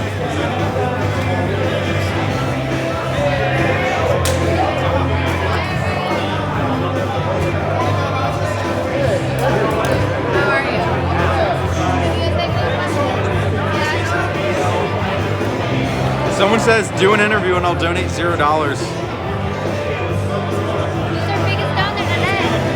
Currently, our biggest donor is, hold up, let me make it so they can see you, is Audrey at $1,000. Audrey. But here's the question. Is anyone going to top Audrey? That's the real question. Maybe 1,001. Yeah, because we have other donors. We have 3 other people that are at like $600. Ooh, so they can just add on. Yeah. Now, of course, it's a big commitment to throw down $400, but it's worth it because we can get this guy right here, Andrew Yang, elected and literally eliminate poverty. And plus, I think Jessica would be very excited. I would be thrilled. You would be thrilled. What would you do with $1,000 more a month? Exactly. I would pay off my student loan. It's an investment. It is. It's an investment.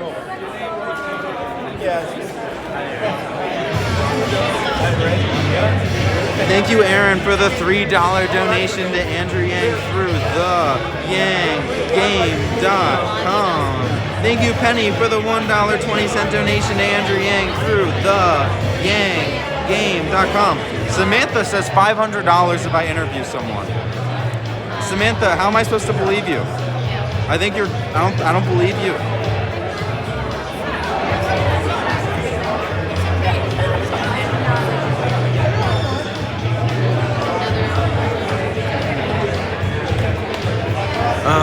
Let's find someone else.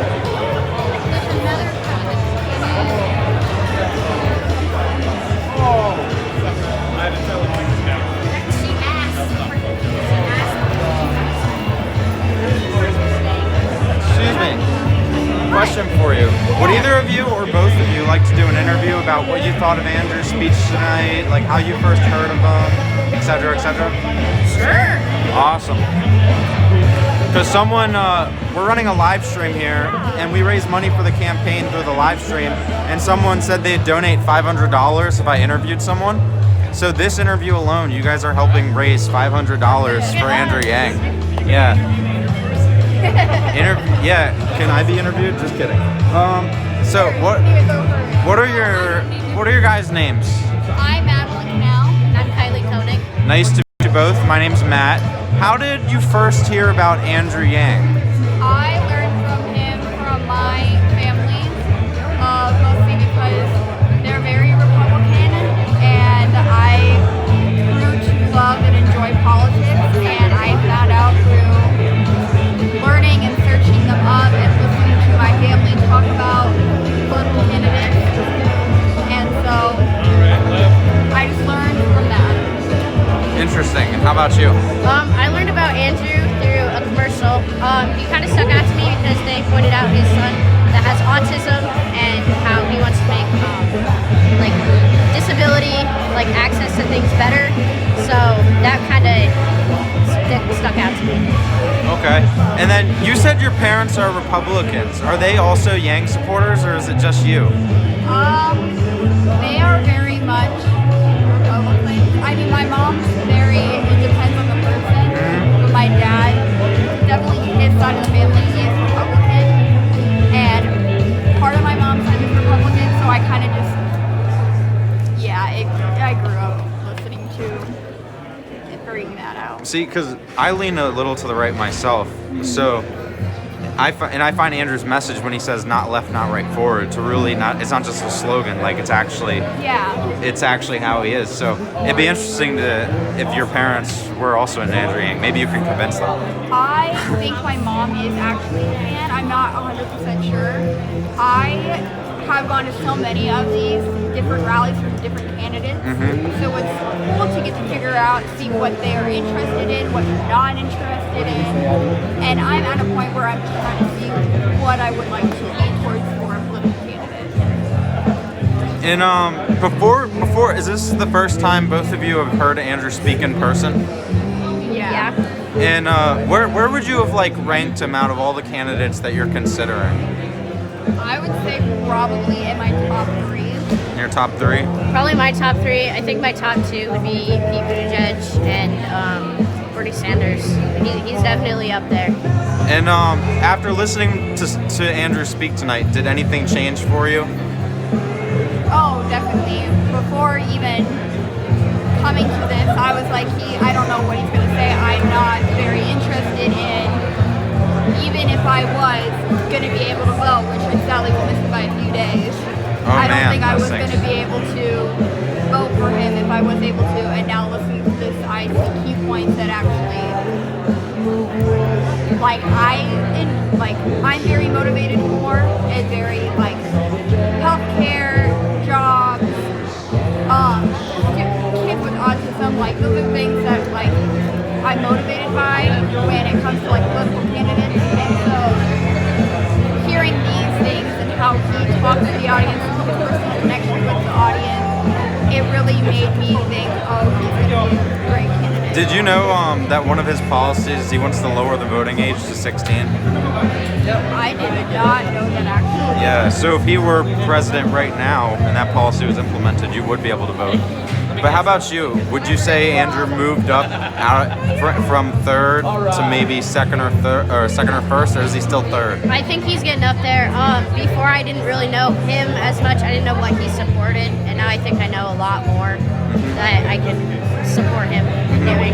Well, if you both want to learn more about him, I run this channel called The Zach and Matt Show on YouTube, and we basically go around live streaming all of his events and uploading all of his interviews pretty much everywhere.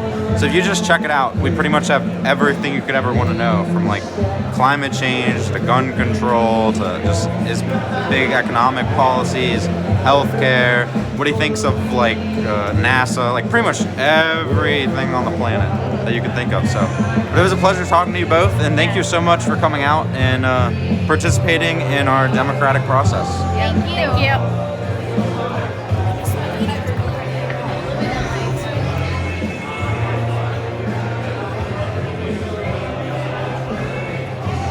Oh, the selfie line is coming to a close.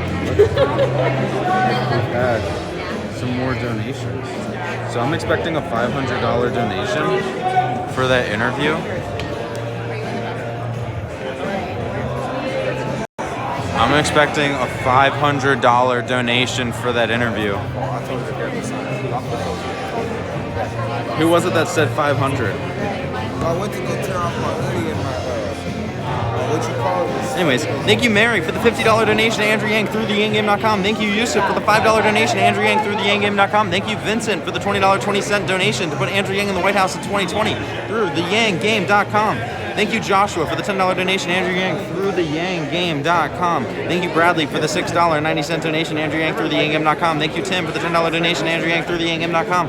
Thank you, Mara, baby, it's Mara, for the $5 donation to Andrew Yang through theyangame.com. Thank you, Kwong, for the $25 donation to Andrew Yang. Jamin, with the $5 donation. Stephanie, with the $5 donation. Nathaniel, with the lucky numbers, $8.88 donation to Andrew Yang. Franklin, with the $5 donation. Ben, with the $2.02 donation.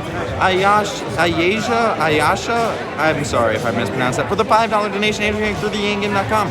Bobby, making it up with the small dollar donation that means so much. Bobby with the $1 donation. Matthew, that same name as me, $10 donation, Andrew Yang. Sean with the $5 donation, Andrew Yang. Michael with the $50 donation, Andrew Yang. Ruby donated again with the $8 donation, Andrew Yang. Christy with the $5 donation. Latasha, maybe it's Latasha with the $5 donation, Andrew Yang. Karen just donated $100 to Andrew Yang's presidential campaign. Thank you, Ariana, for the $5 donation, Andrew Yang through theyangame.com. And thank you, Sarah, for the $10 donation to Andrew Yang through theyangame.com. Eric.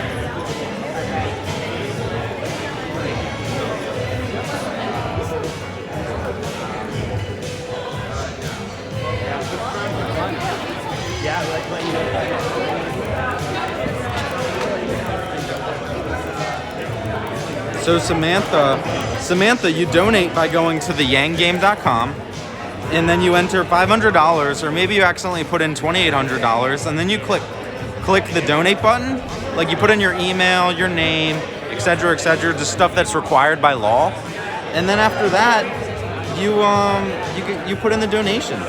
Since the selfie line's coming to a close here, I'm gonna pull up the internal Act Blue page to see if anyone comes in with a late bid over Audrey, who donated $1,000 to Andrew Yang's presidential campaign.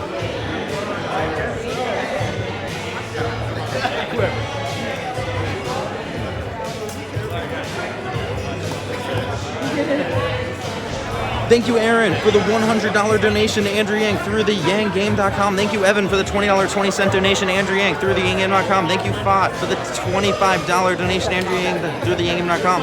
Thank you, Mario, with the $10 donation. Thank you, Brittany, with the $1 donation. Thank you, Day, with the $5 donation. Ariana with the $5 donation. Sarah with the $10 donation. I think Christy with the $5, and I think that catches me up to where I was. The selfie line's almost over. We're waiting for Samantha to donate $500 as promised. Thank you, Franklin, for the $100 donation to Andrew Yang through theyangame.com. Thank you, Heather, for the $25 donation to Andrew Yang through theyangame.com. What do we have on our donation goal meter? Let's check.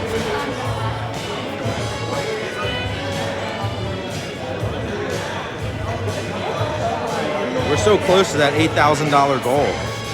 Is Samantha going to come through with the $500 donation? Or will I have been gotten for a second time tonight?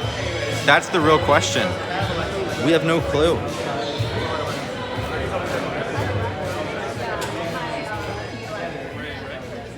Anna says, let's meet that goal. Samantha, just donate the money. That's all that the campaign wants. They just want you to donate. It's very quiet in here all of a sudden because the music ended. I feel like I'm talking very loudly. Come on, Samantha. Samantha, I believe in you. Samantha. Thank you, Mario, for the $10 donation. Wait, I already thanked Mario, actually. Thank you, Ganendra? I apologize if I pronounced that wrong. For the $1 donation, Andrew Yang through theyangame.com. Ooh, press play time.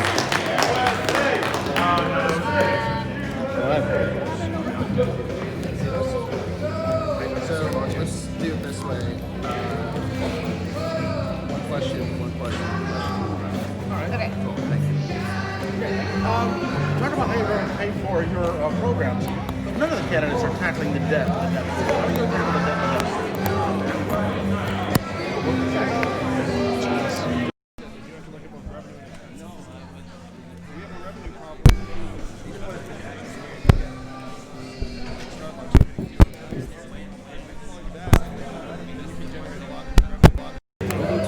On the expense side, we're spending something. Here's this.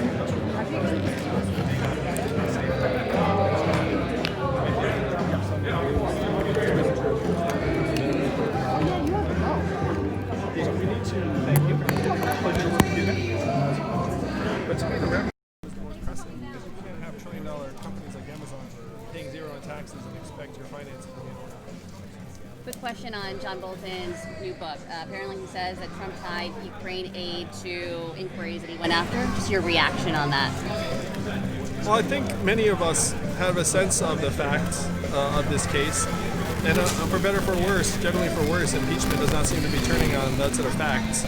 It's more whether or not these facts rise to a level of high crimes and misdemeanors and whether you can remove a president on that basis. So unfortunately, I'm not very surprised by this new set of assertions, and I don't think most Americans are surprised either. Cool. Last question, guys. What is more on your plan to increase more jobs in America? Well, the first big move we have to make is put more buying power into Americans' hands, build a trickle-up economy that would create tens, even hundreds of thousands of jobs right in our Main Street businesses and communities, because having this money in our hands, that money would get spent right where we live and work and circulate over and over again through local restaurants, daycare centers, nonprofits. So this is the move we have to make to help balance an economy that is more extreme and winner take all than ever. Thank you, guys. Have a good night. Thank you. Thank you. Thank you. Andrew, could I get a shout out for Audrey who donated $1,000 to your campaign during this speech here? Hey Audrey, thank you so much for the generous donation. Really appreciate it. That's how we're gonna win. Thank you, Audrey. Hope you're doing great tonight. Say happy birthday to me. My name is Adrian. Matt. What if we try to use this? We're better. Audrey got the shout out. Audrey got it. Let me put this thing back on here. Was it easy or was it another? No, it wasn't. No. I don't think it was anything personal. I think it was just something that slowly but surely, probably going down. The place is so empty now.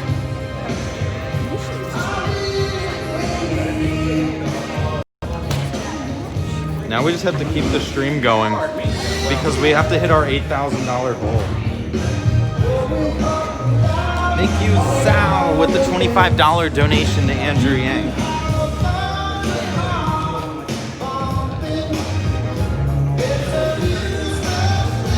Okay, so this is the conditions, gang. Gang. I will keep doing interviews with the remaining people that are here, but in return, you gotta donate. We have to have donations come in. Donate.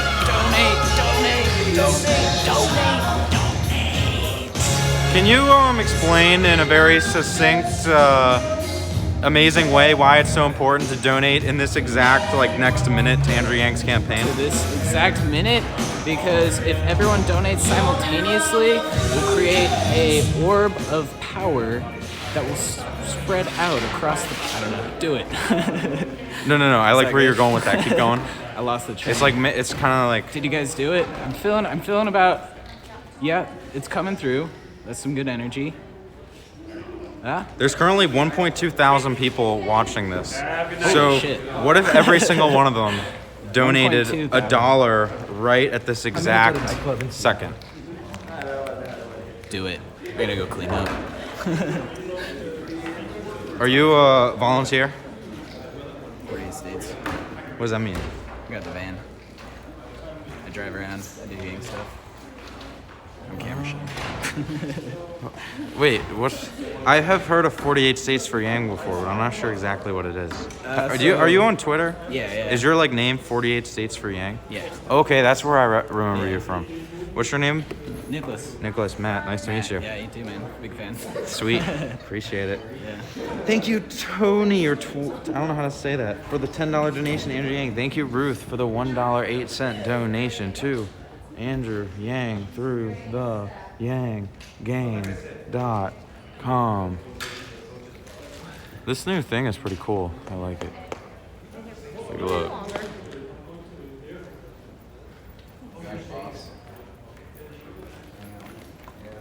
Excuse me, sir. Question for you.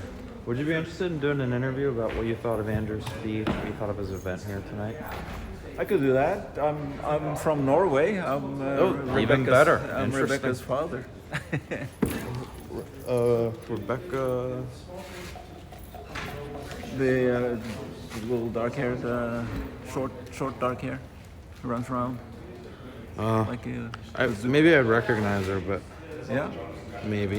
Ooh, let me bring this down. Well, she's in the campaign. Oh, okay. So I don't know if that's I'm like biased or I'm.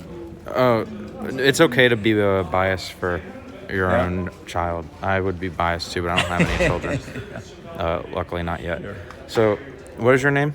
Ray. Ray. Matt. Yeah, nice right. to meet How you. doing? So, first of all,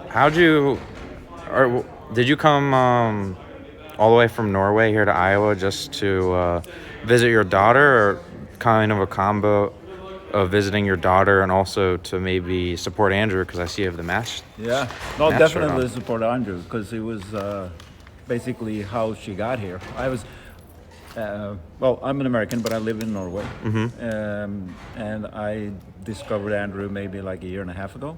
Oh, wow, early. So I've been following him, and I started donating about a year ago to his campaign, and started talking to my daughter about him. And when she finished school this fall, she didn't know what to do, and she saw they were looking for people in the campaign, so she applied just more or less for the fun of it. But she'd heard about him, and we talked about him, and she liked him because we've been talking about him. And then she got a job, so here she is. That's and awesome. Then I came here just to visit now. That's awesome. So that was a combination, definitely.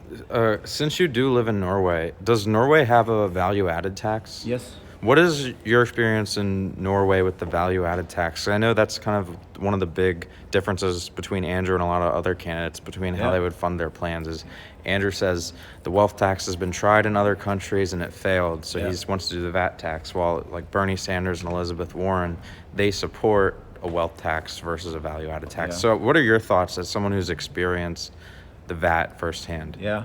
Well, I have never really not experienced it. So to us, it's like totally natural. We don't even think about it. It's just a part of, we accept it and see the value of it, and nobody even questions it.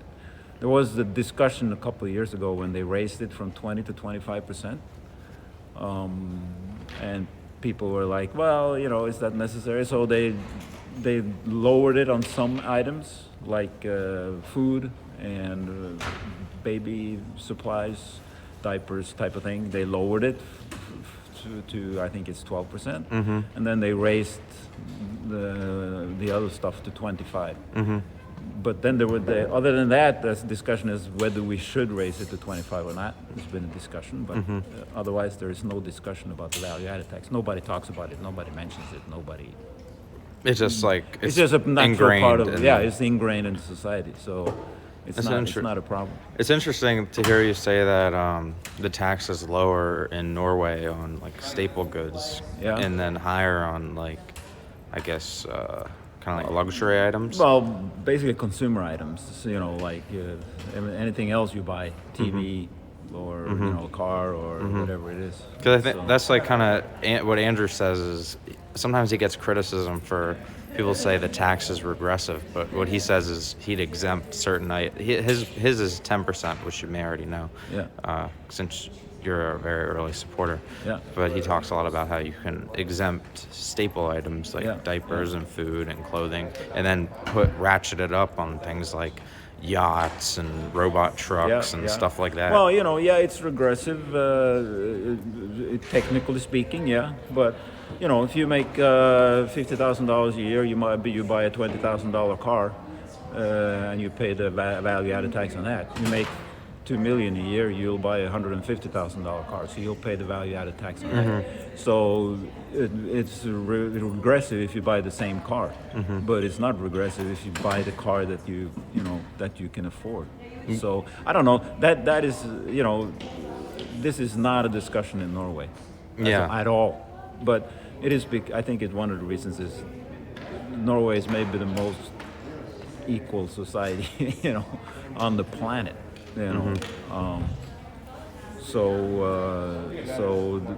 Nobody's really talking about regressive or progressive tax.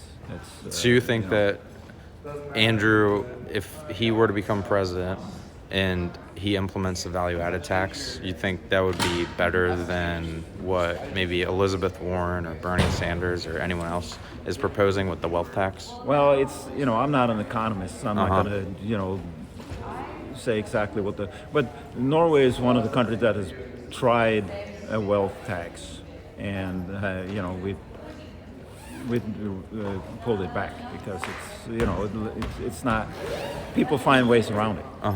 Yep. So it creates a black market, Norwegian tax is the top tax rate is 42%, I think, something like that. There is an agreement now. You don't tax over 50%, and the wealth tax is the first of all, it's very high before you start paying it, and it's not that high. So they tried it. It didn't work so well. So it's not. There is no discussion about the value-added tax compared to the wealth tax. The wealth tax will be discussed. The wealth tax is back and forth. Some people think it's good, some people don't think it's good, but it's not. It hasn't worked as intended. But the value-added tax, nobody discusses it. Nobody talks about it. Nobody mentions it. It's just ingrained. Nobody's even challenging it. I was gonna say that's all really interesting to hear your perspective on that, because kind of how the value-added tax is ingrained in Norway, it's not ingrained here because we've never had it before. No. So I think so many people aren't even really sure how. I think a lot of Yang supporters do because they've done the research and like Yang, but it's just really interesting to hear your perspective. Do you have a favorite policy of Andrew's, or is it basically what's your favorite thing about Andrew? Well, there is maybe two things that made me interested, and made me take several looks at him.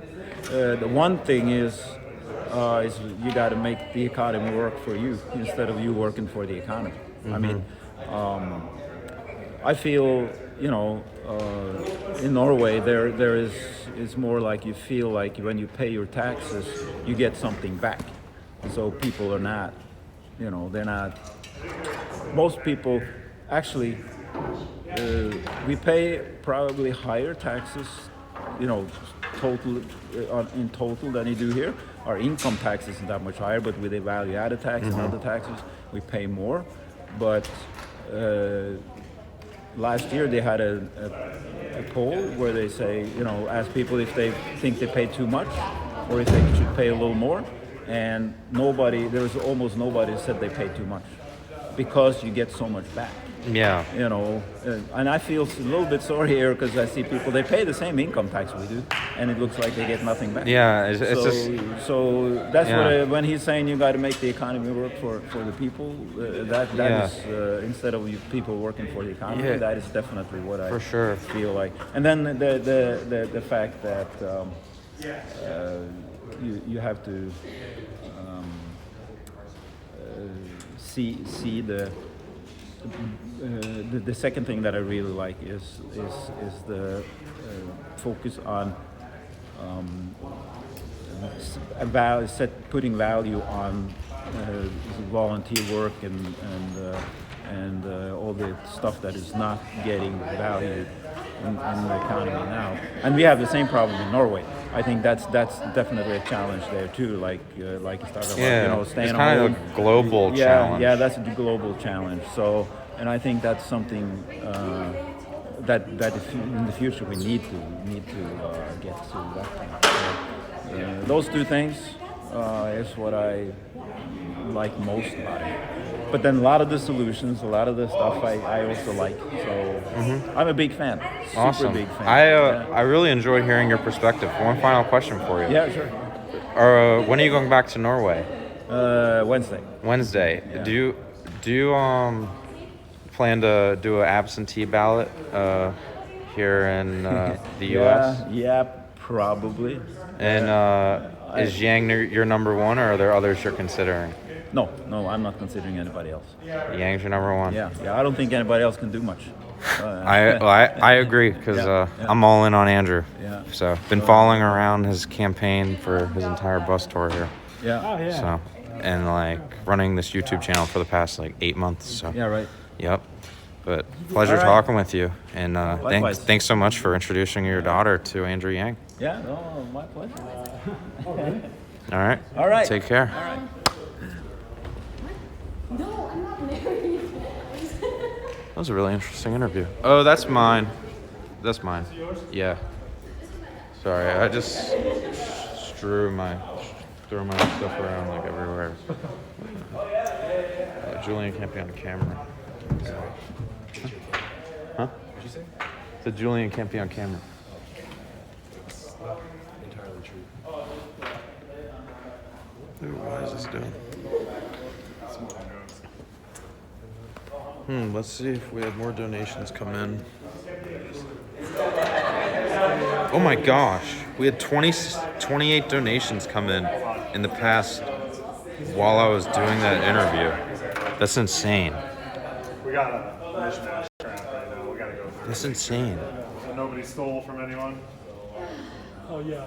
Set up for tomorrow. Thank you, Sonia, for the $25 donation. Andrew Yang. Thank you, George, for the $20 3-cent donation. Andrew Yang. Thank you, Don, for the $5 donation. Andrew Yang. Thank you, Sang, for the $20 20-cent donation. Andrew Yang. Thank you, Tim, for the $10 donation. Andrew Yang. Thank you, Blong, with a very awesome last name, for the $50 donation to Andrew Yang. Thank you, George, for the $5 donation. Andrew Yang. Thank you, Miguel, for the $4 donation. Andrew Yang. Thank you, Zachary, for the $5 donation. Andrew Yang. Thank you, Melinda, for the $1.88 donation. Andrew Yang. Thank you, Richard, for the $25 donation. Andrew Yang. Thank you, Ruby, for the $10 donation, Andrew Yang. Thank you, Justin, for the $1 donation, Andrew Yang. Thank you, Skylar, for the $50 donation, Andrew Yang. Thank you, C, for the $5 donation, Andrew Yang. Thank you, Catherine, for the $2 donation, Andrew Yang.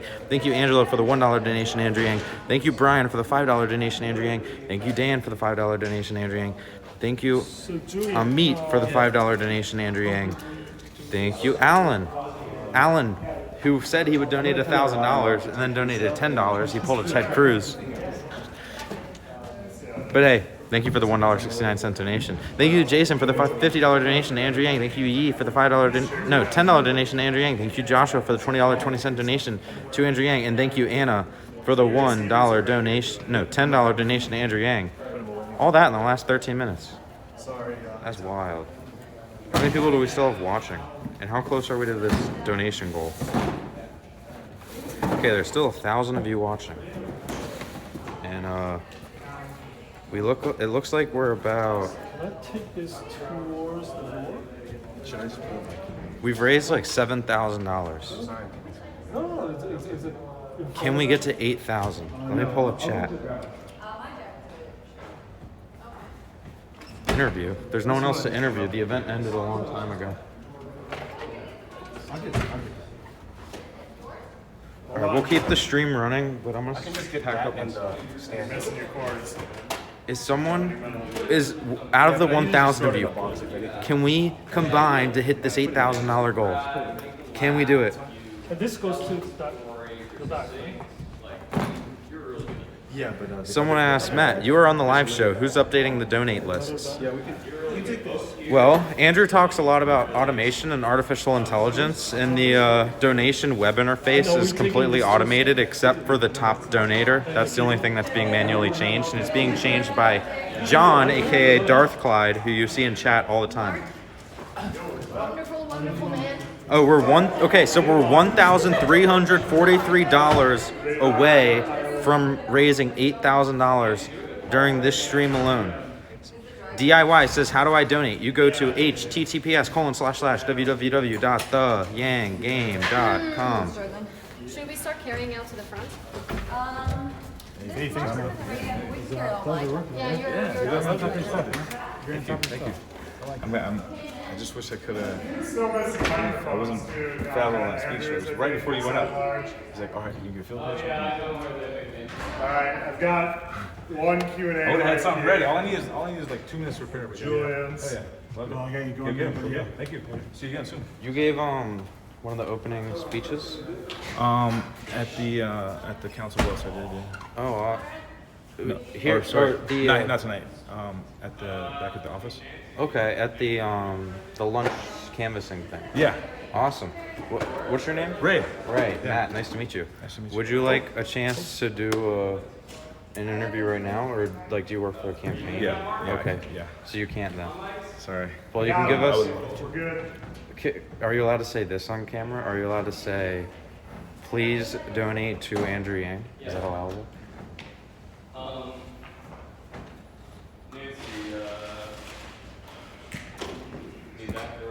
Please donate to Andrew Yang. From the campaign. Oh, was that the camera on? I didn't even know.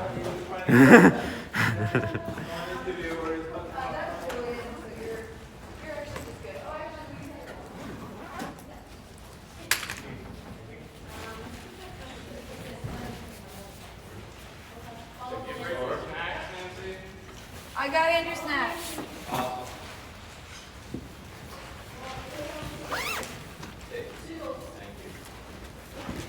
Take care. All right.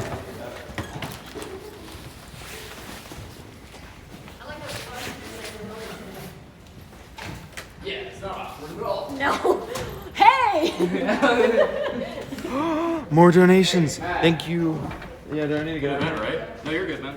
That was a good event, right? Yeah, for sure. Yeah. We raised like $6,700 during it. Yeah. You're the bomb. No, you're the bomb, Conrad. City Council at 19. Incredible.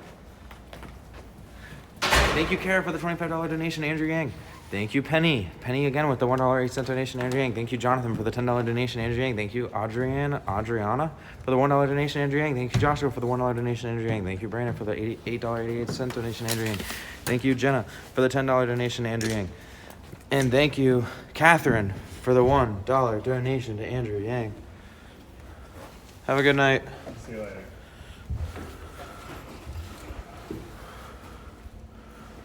Do I have all my stuff? This thing's so cool.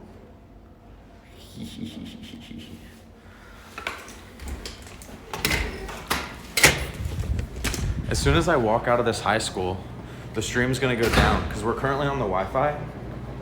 Thank you, Catherine, for the $1 donation to Andrew Yang.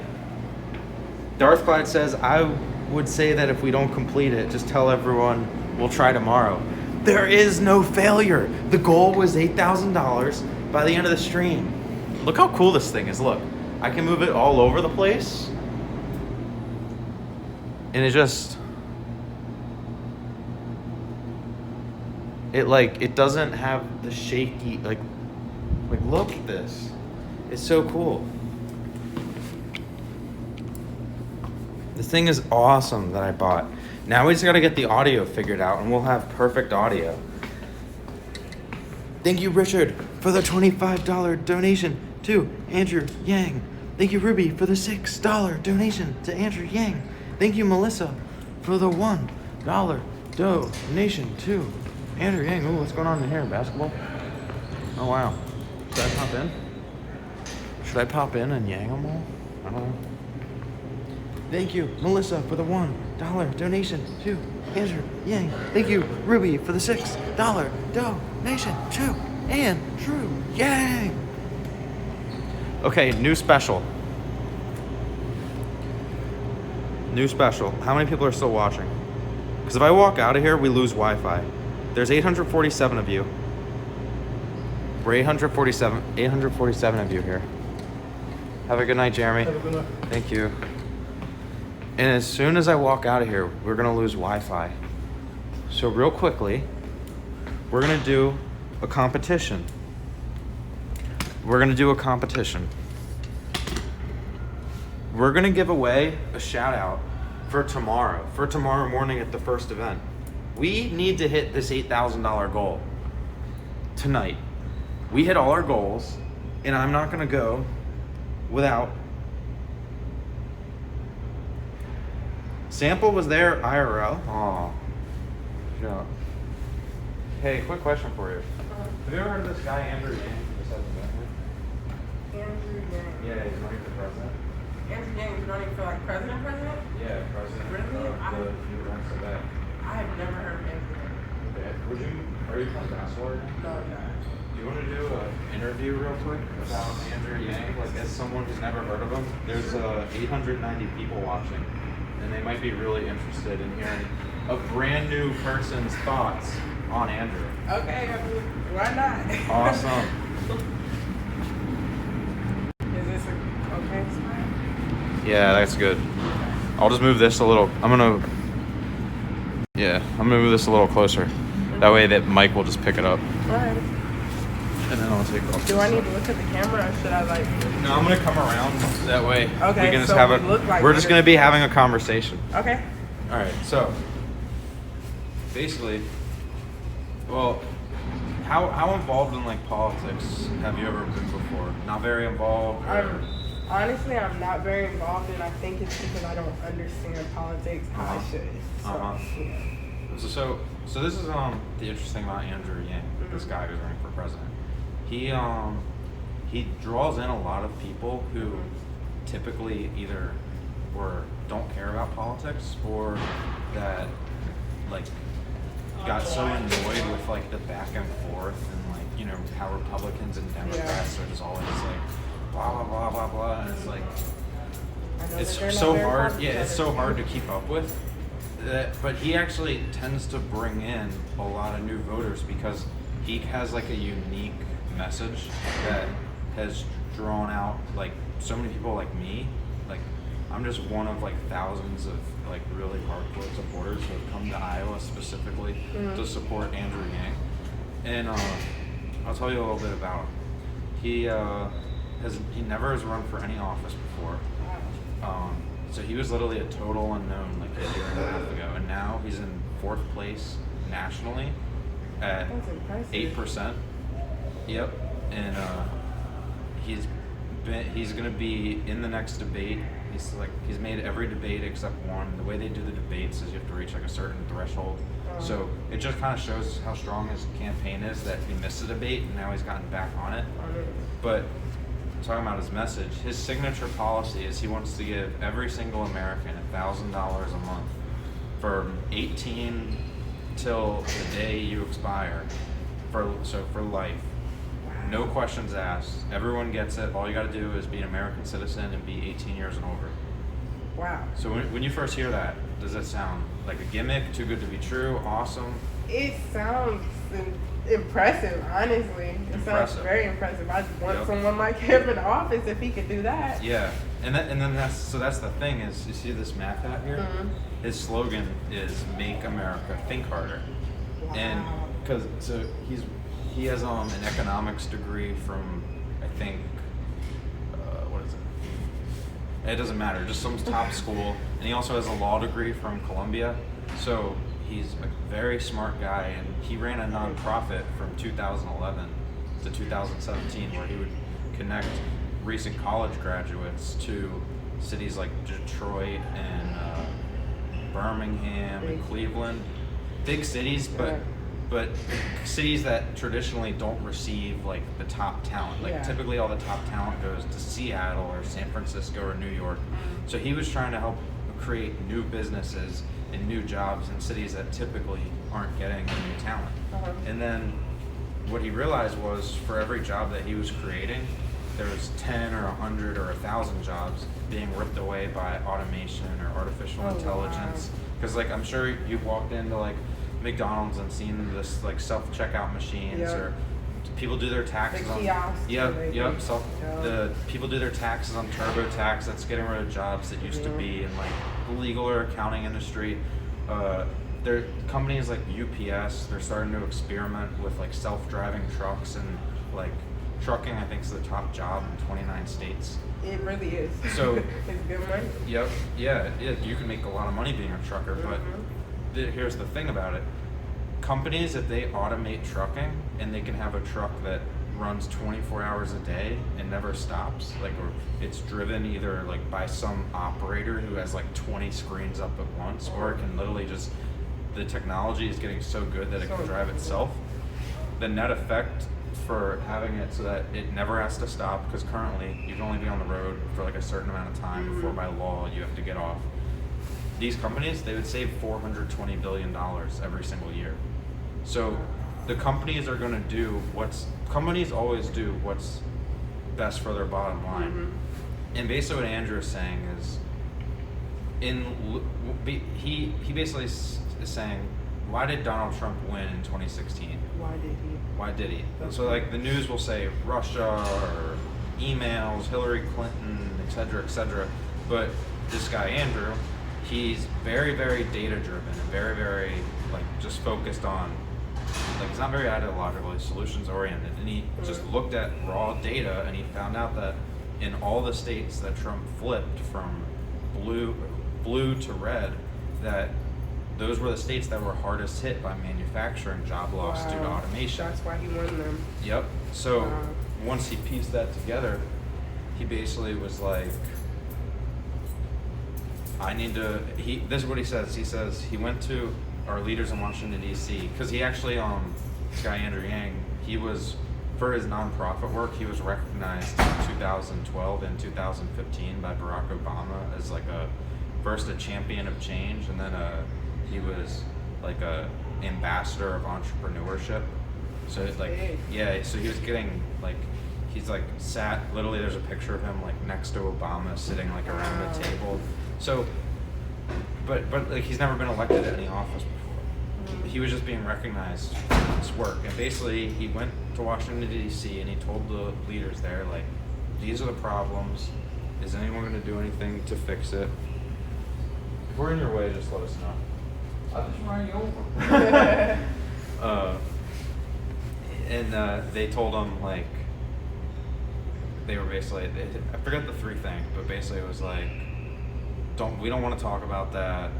We'll study that further, or like we'll figure it out later. Right. And he's like, because here's what's happening. Like Trump is talking about how the economy is booming, and in general, the top line numbers like GDP and the employment rate and stock market prices are good.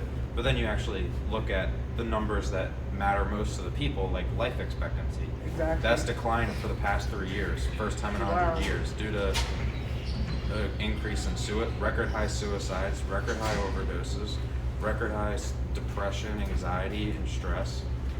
And so one of Andrew's main messages is, his main thing with the $1,000 a month is when people do lose these jobs due to automation, because like it's only going to accelerate. Exactly. Yep. And what happens is these people, they lose their jobs and they don't know what to do next. They've been a trucker for 20, 30 years, or they've been a manufacturing worker for 20, 30 years, and it's not so easy to just be like, oh, I'm going to go back to school and learn how to code or something like that. So he basically says we need to have something there so that people don't, when they lose their job, that they don't hit rock bottom. Because what happens is so many people, they hit rock bottom, they go jobless for months, and they start getting depressed and stressed out, and they feel like they can't support their family. Then they start abusing substances, and in extreme cases, they blow their head off. And it's crazy. So that's like where the $1,000 a month would come in. Is it just gives people a floor to build off of. Now, yep. And then here's the big question: There's a lot of people in the country. $1,000 a month, it would cost a lot of money. Oh yeah. Whoa. So the question is, how do you pay for it? But again, his slogan, math, he's got all the numbers. Yep, Make America Think Harder. He's got the numbers all worked out. So wow, he's brilliant. he is really smart, like for real. And so the way he would pay for it is basically there's companies like Amazon who currently pay $0 in federal income tax because GE makes $500 billion. Are you like into politics at all? No. Probably not the way you do, but yeah, I do know. Oh, I actually, all the companies I lean to the right, but I support Andrew Yang because I find his message to be like uniquely appealing. So, but I'll get back to this. Basically, Amazon pays $0 in federal income tax. Netflix, same thing. They pay near zero in federal income tax. As he said, GE pays $0 in federal income tax. And at the same time, Amazon's closing 30% of malls and local malls and stores. Oh, yeah. Amazon's taking over. Netflix has 6,000 employees. Blockbuster, which they put out of business, had 85,000 employees. So all this new technology and it's taking people's jobs. Yeah, and inherently it's not a bad thing because you don't want to stop progress. Like I kind of like watching Netflix all conveniently. I kind of like clicking 2 buttons and having something show up to my house the next day.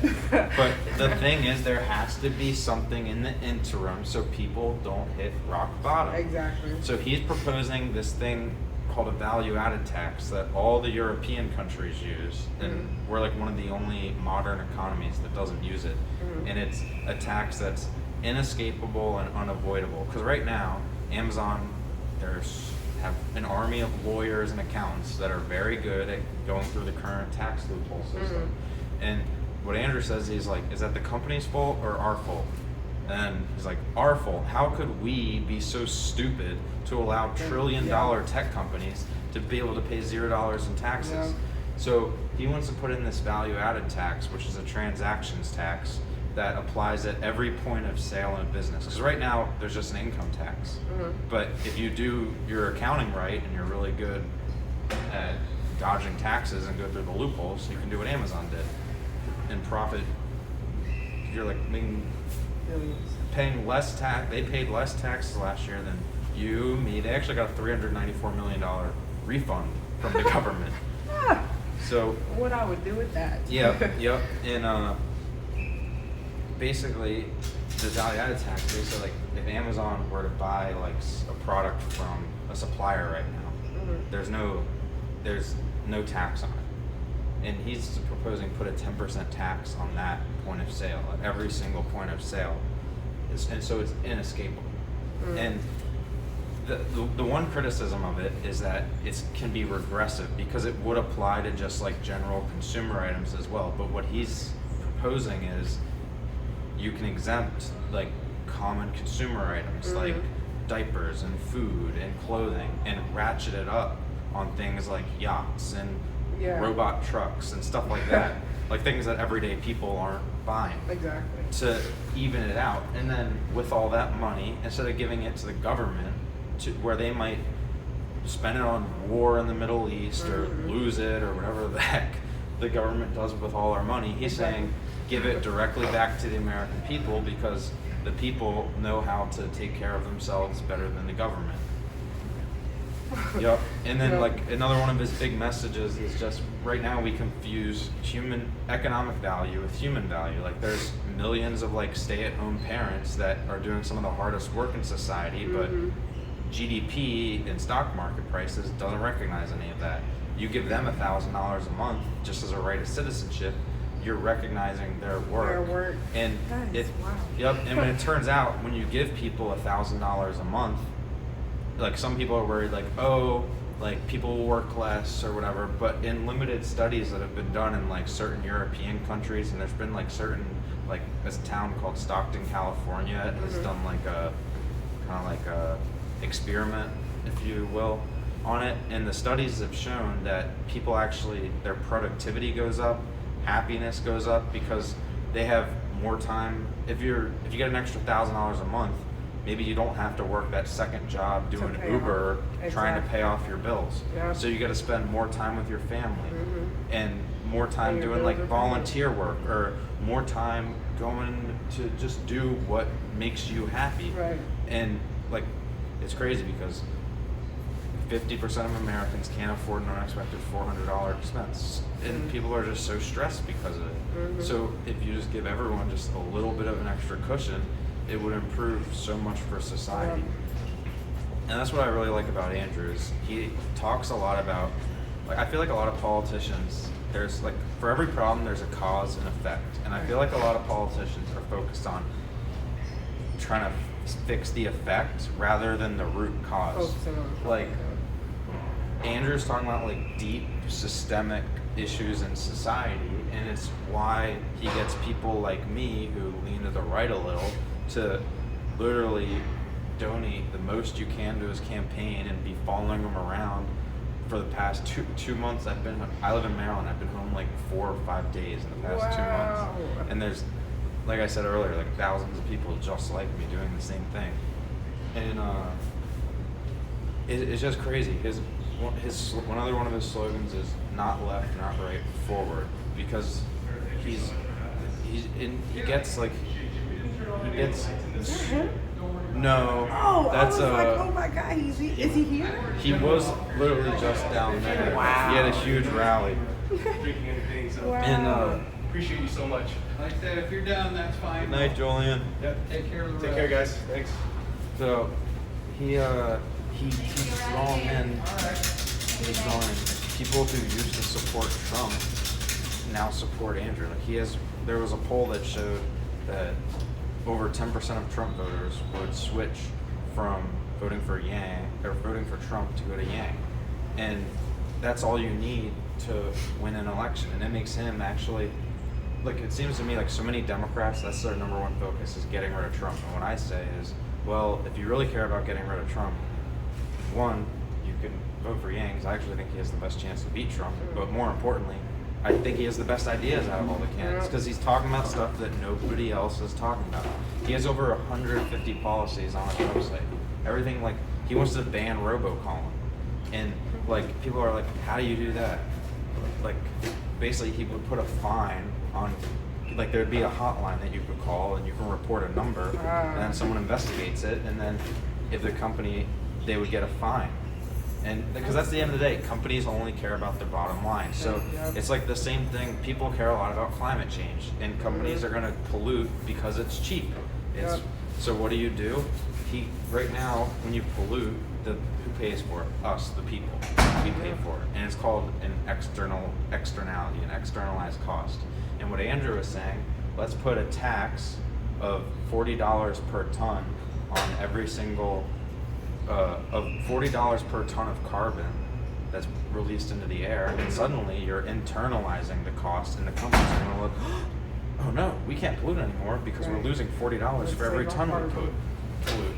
And if they don't listen, the tax would go up and up and up each year. And and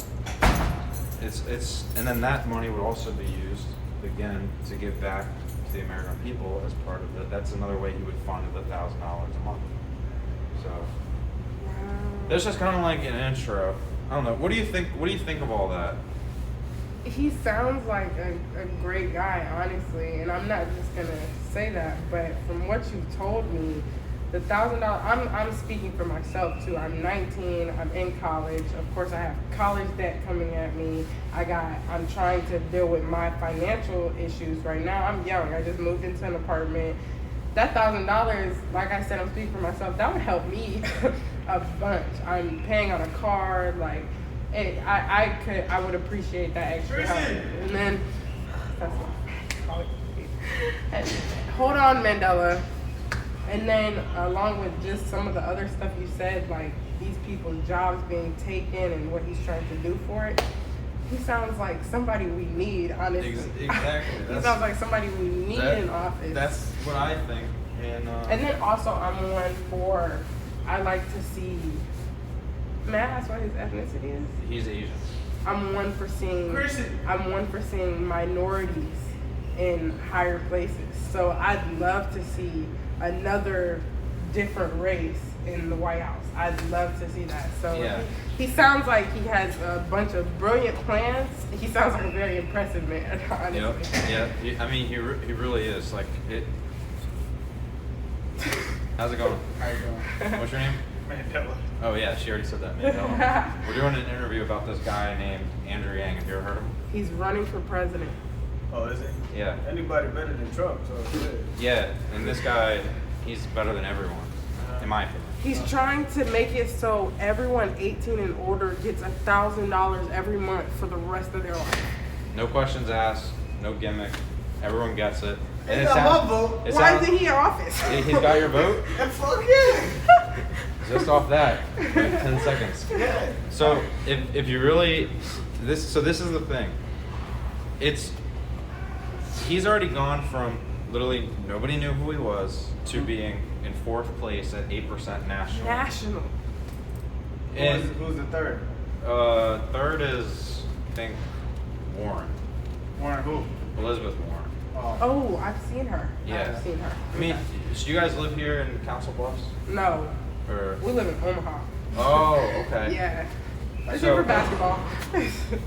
Well, basically, what he says is it's because Iowa's the first voting state in the country, so Iowa gets flooded That's with true. ads and flooded with billboards and flooded because basically the rest of the country follows what Iowa does, and it means that every Iowan voter is like worth like literally like 1,000 Californians, because in terms of being the Iowa. first voting state. That's crazy. But either way, you can still vote for him in Nebraska. All you got to do is make sure. We get other people to vote. Yeah, and if you guys know people in Iowa and you want, like, literally, this can happen.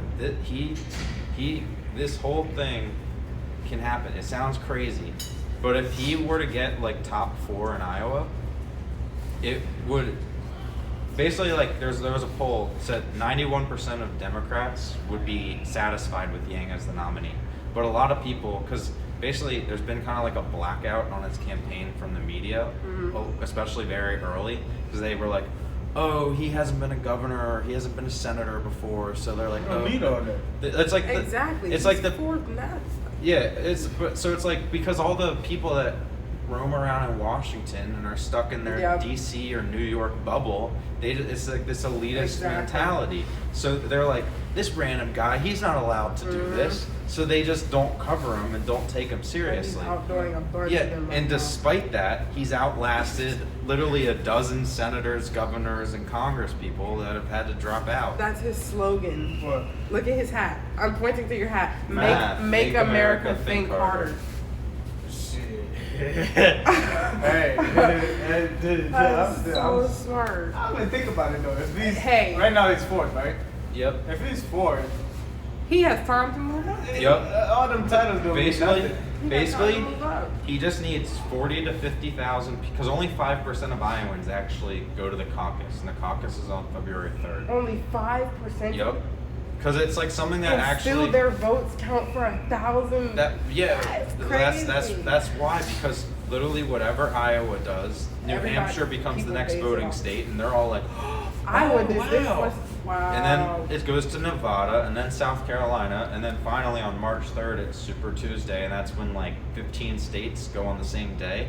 Wow. So basically, by Super Tuesday, people look up at like what happened in those first 4 states, and They just go off. Sometimes base pretty their much. votes off of that. And right now, people are underestimating Yang. I think he's at a he's at. You said Yang? Yep, Andrew Yang. That's his name? Yep. Andrew Yang. Oh, I've heard of him, bro. You heard of him? Yeah, I've Yeah. heard of him. I just saw his ad. Yeah, he literally just had a He had a rally, whole rally down right there. down there He was with about here. 400. He was just here? Yep. Here. Yep, he was just down there with about 400 supporters. A group of people down there. Yeah. When I went to the bathroom, I was like, what? Yeah, that dude nice. He was in the whole. Yeah, he cares. I feel like he cares about his generation. Come on about camera, this, bro. This I feel like he cares about this generation more than. Yeah, I don't like being he's. on camera. I don't either. I've just I really don't. gotten That's so why I've been used. looking at him the whole time. I've gotten so used to it because I'm like on live stream like 13 hours a day. So Look, this is what it looks Andrew- like right now. People people are coming. They want you to yang your friends. That's what they're They saying. want us to yang our friends. Yeah, so when you convince someone, the cool thing about yang is his last name's been turned into a verb. So it's like if you talk to someone about Andrew and they listen to his message, yeah, you've been yang. Wow. Yeah. So I'm gonna yang as many of my friends as I can. He has my vote. that's awesome. He has my vote. That's awesome. He sounds like a great dude, so I don't see why not vote for him. I'm gonna go home. I gotta. Bye, Scott. I should shit up, man. Yeah, put some battery. 19 on there or something, man. Get Scott, going. Google Andrew Yang. That's like literally I'm what people yanging say. Scott right now. Yeah. Google Andrew Yang. He's running for president. Oh yeah, he's next door. Yeah. Yeah. All right, bro. Yeah. I didn't hear what you said. I said Andrew Yang. I thought you were talking about some sort of antibacterian for or something. I was like, no, Andrew Yang. That's why it was so hard to park up here. Yup. All right, guys. But yeah, I got you. I can do that. I can Yeah. promote them. Andrew Yeah. Yang. I can promote him. Yeah, I can literally, definitely promote him. the crazy thing is the poverty level in this country is like $12,700 right now. So if you gave every single person $1,000 per month, $12,000 per year, you're basically eliminating poverty outright. Poverty is growing. And that's Is that what's his? Yes. Promotion? I heard that before. That's Andrew Yang? Yeah, I heard that before. He, Somebody's supposed to be trying to give everybody $1,000 per month. I heard that. He was just here. Okay. Vote for Andrew Yang. Tell everybody else to. Do you live here in Iowa? Yep. So if you, basically what Andrew says is, It was nice talking to you. yeah, you was, I'm what was your name? Chrissy. Chrissy, Yeah. Matt. Very nice to speak I'm with gonna you. yang everyone Awesome. I know. Yeah, Look me up too. my I heard it the It's other called day The on Zach and Matt TV, and I Show. just You just didn't type know that who into he Google or was. YouTube, Yeah, it'll like pop that. up. The Zach and Matt show? Yep. I got you. Awesome. Given the fact that he comes maybe from, you know what I'm saying? You know how I just hope they don't. You don't know judge how- him off of you that. already- 'Cause look, he never ran for governor, right? Never ran for any elected office ever. None of that. But he's fourth place in the presidency run, bro. The president we got now, what did he run? Yeah, exactly. Where did he go? And, He wasn't no governor or none of that. Whether you love or whether someone loves or hates Trump, the media treated him like, as in they like, oh, he's a joke, he's not serious. Yeah. And they treat Yang the same way. Like, oh, he's a joke. He's not serious. He hasn't been in Washington. But that's what I'm 30 saying. years. They can't say that if the president right now ain't did none of that. Exactly. So this is what Andrew says: is if you get 40 to 50,000 Iowans, Yeah, but brother, that create plays in. a wave in I do it. I'm like, bro, he hasn't run that crazy. So if you were to caucus for him here in you live in Council Bluffs, Yes. Next Monday there's a caucus on February 3rd, and if you caucus for him, what Andrew says is every single Iowan, because it's the first voting state in the country, and the rest of the country looks up at what Iowa does, it's like, oh, Iowa did this. It effectively makes your vote worth like 1,000 in California. So what he says is like, a lot of people feel like their vote doesn't matter. Here in Iowa, it's one of like the only places democracy actually works. Because of how the rest of the country looks up at Iowa does. Yes. So what is your name? Diego. Diego. Yep. Nice to meet you. Nice to meet you too, man. Yeah. So February 3rd? February 3rd, next Monday. And if you, there's a website, like, it's iwillvote.com or iwillvote.org. And you put in your address, tells you like where you need to go, what time you need to be there. And you know, I've seen that on YouTube when they flash and think I will vote. Yeah. So there's, if you just search like how to caucus in Iowa on Google, then you'll find some website that'll figure it out. And it's like, it doesn't seem like a lot, but like one person, but only 5% of Iowans actually caucus, because it's like, you know, it's kind of like, it's right in the like evening when people would be like at home with their families, like eating dinner or whatnot. It's something you gotta actually, it's not just as simple as you go in and you push a button and like you're done, you leave. You actually gotta be there, go in a group and organize. But there's, because only like 5% of Iowans caucus, in certain towns here in Iowa where there's only like 500 people or 1,000 people, only like 50 to 25 people are gonna actually show up. So literally, if you just like 5 to 10 of them are Yang supporters, Yang wins that precinct. Oh, Yep. It's a crazy. It's honestly wild, like how it works here in Iowa. It's very interesting. That's interesting, because I've only been here for the last 2 years. This is my second year here, and I seen that on YouTube. I just didn't know who it was. I heard someone, they were on a debate table, and they were talking about it. I just know one representative was saying that. Yeah. Do you ever watch like any like podcasts like that are like political or this? Sometimes. Like, do you watch ever like the Breakfast Club or I Joe watch all Rogan or anything like that? I was about to say I don't Watch if you have time. Watch Joe Rogan. Andrew. Yup. It's 2.5 hours long, but ain't no like, way he talks. like it's like something you listen. Andrew Yang is fourth, correct? Fourth for who? Democrats or independents? In the Democratic primary. In the Democratic primary, he's fourth. Fourth place at 8%. So the people nationally or Iowa? Nationally. Because I was gonna say in Iowa, oh boy, what's his name? Boba something, the mayor from the small town. What's his name? Yeah, I can't even pronounce his name. He's first. Bro, listen. He was first. Bernie's now number one. Now Bernie's number one? Yep. All right, so go him, Bernie, then it's I knew Biden, then Elizabeth Biden Warren. He took a black back there? Yeah. But this guy Yang, he doesn't need to win Iowa to win the race. He just needs to You win. bring your Jackson here. Gotcha. The state.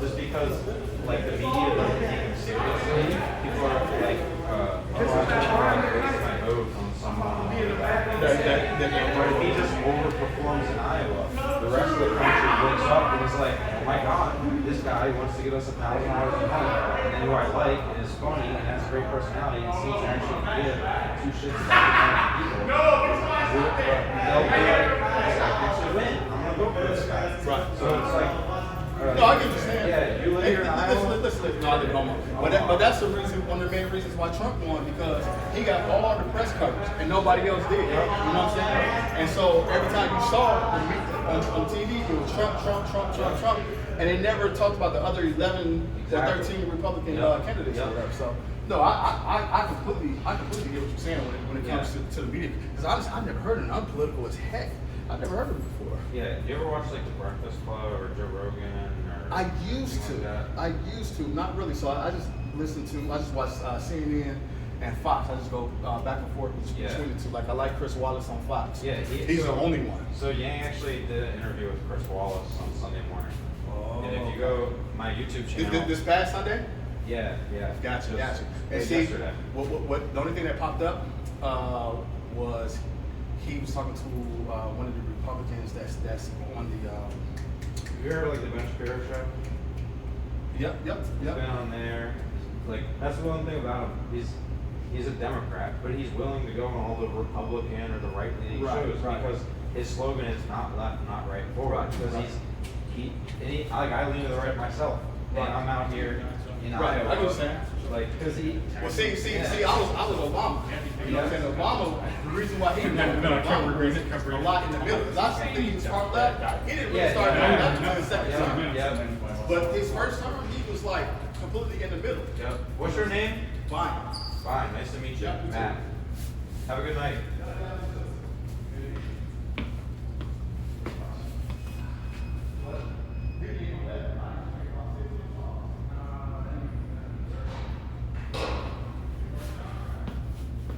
You want to ask your question?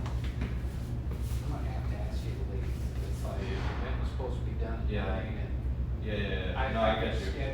I got you. No, I'm out of here. I just, I heard you mention you were like, probably not the way you would, so I was just curious, like, what your political leanings were. If you don't. You know, I tend to go Democrat, more so because I'm more anti-Trump than I am a staunch Democrat. Some of the things, you know, your arguments that you were using about these big corporations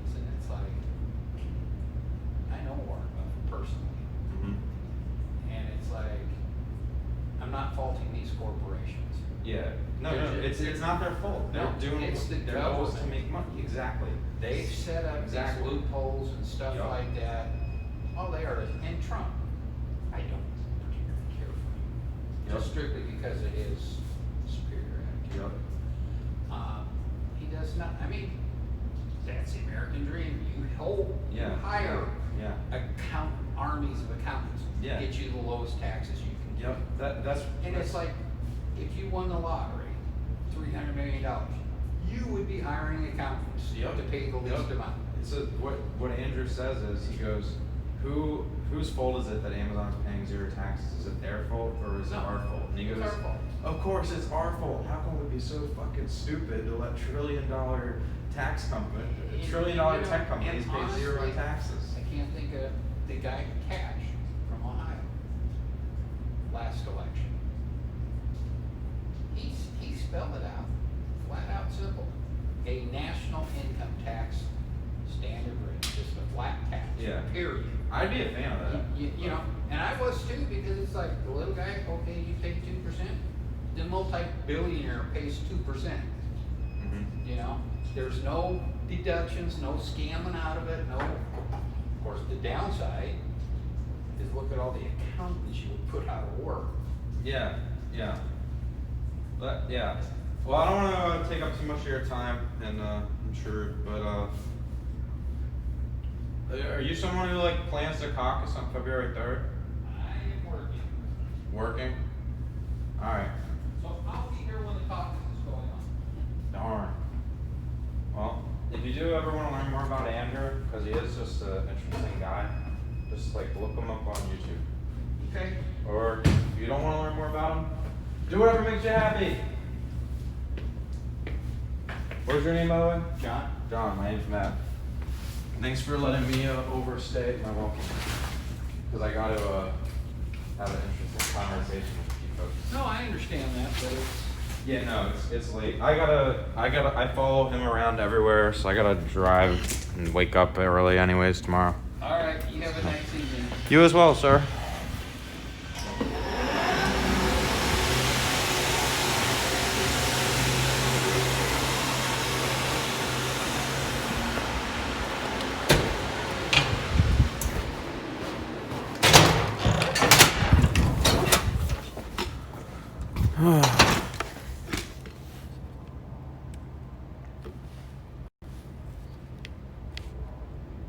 Yang? Gang. We might lose connection here. Let's see our donations.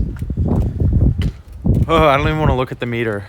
I'm just gonna walk to my car and then read them off. Dude, we killed that. Yeah.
Yang. Gang. Yang. Gang. Oh, suddenly this has phone as service? Hoo hoo hoo.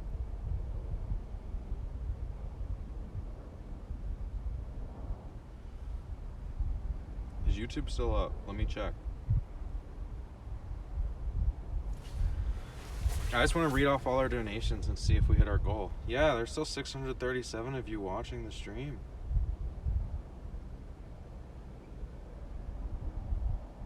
Let's bet we're up.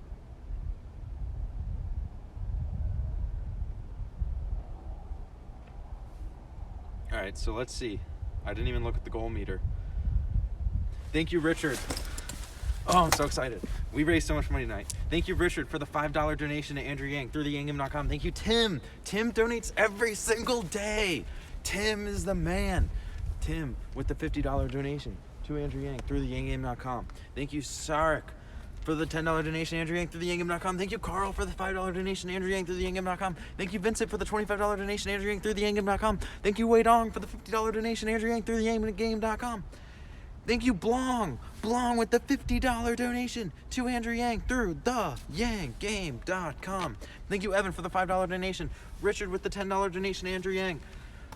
Aaron with the $50 donation. Shao for the $25 donation. Amy with the $5 donation. Dean with the $120.20 donation to Andrew Yang. Kelvin with the $25 donation. Don with the $50 donation. Jason with the $100 donation. Patrick with the $20 donation. George with the $20.03 donation. Tim again with the $10 donation. Ruth with the $1.08 donation. Brian with the $1. Vincent with the $10. Ruby with the $10. George with the $1. Am I caught up? I feel like I'm kind of caught up.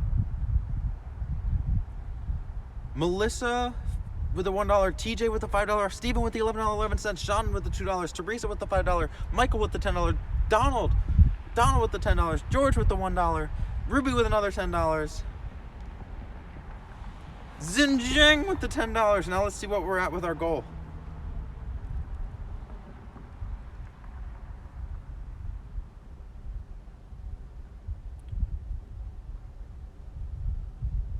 We're $493 away. We're $493 away. Guys, I gotta run to the next event. The next event starts in 12 hours and I don't even know how far away. We have to hit the goal. Come on, guys. We were $1,378 away and now we're only $500 away. I'm literally not gonna end the stream unless we raise the money. And if I don't end the stream, I don't wake up on time tomorrow, which means we don't make it to the first event and raise the event. I'm just kidding. I'll be at the first event regardless, but we're so close. We have to do this. Come on, let's raise the money. There are 657 of you watching right now. If all 657 of you just donated $1 right now to Andrew Yang through theyangame.com, we would hit our goal. Thank you, Aaron, for the $20.20 donation. That means we only need to raise. Alan says he'll drop 1,000. Alan, you already said you would drop 1,000. I don't believe you for a second, Alan. We would have already hit our goal if Alan would have lived up to his promises. Alan.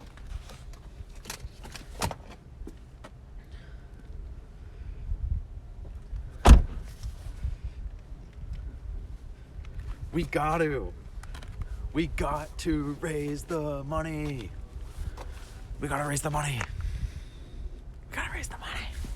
We gotta raise it. Yes, Monica with the $10 donation to Andrew Yang through theyangame.com. I gotta use the bathroom so bad too. And I can't leave. Why does this thing not automatically have me signed in to the Act Blue?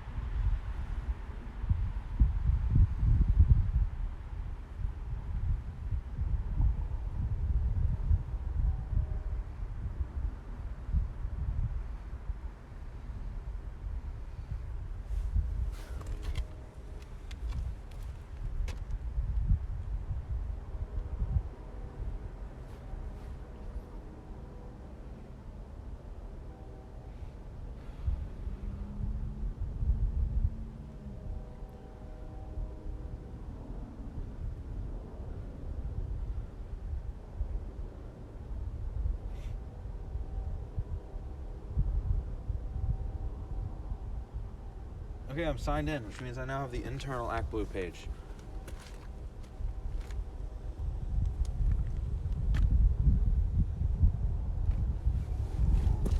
Kara with the $1 donation. Kong with the 25. Andrew just dropped $100. Darla dropped $100. Ganendra dropped another $1. Jamie dropped $10. Richard dropped $10. Monica dropped $10. Tim dropped another $5. Demetrios dropped another $1. Ruby dropped $25. There's no one in this parking lot, and I'm acting like a maniac.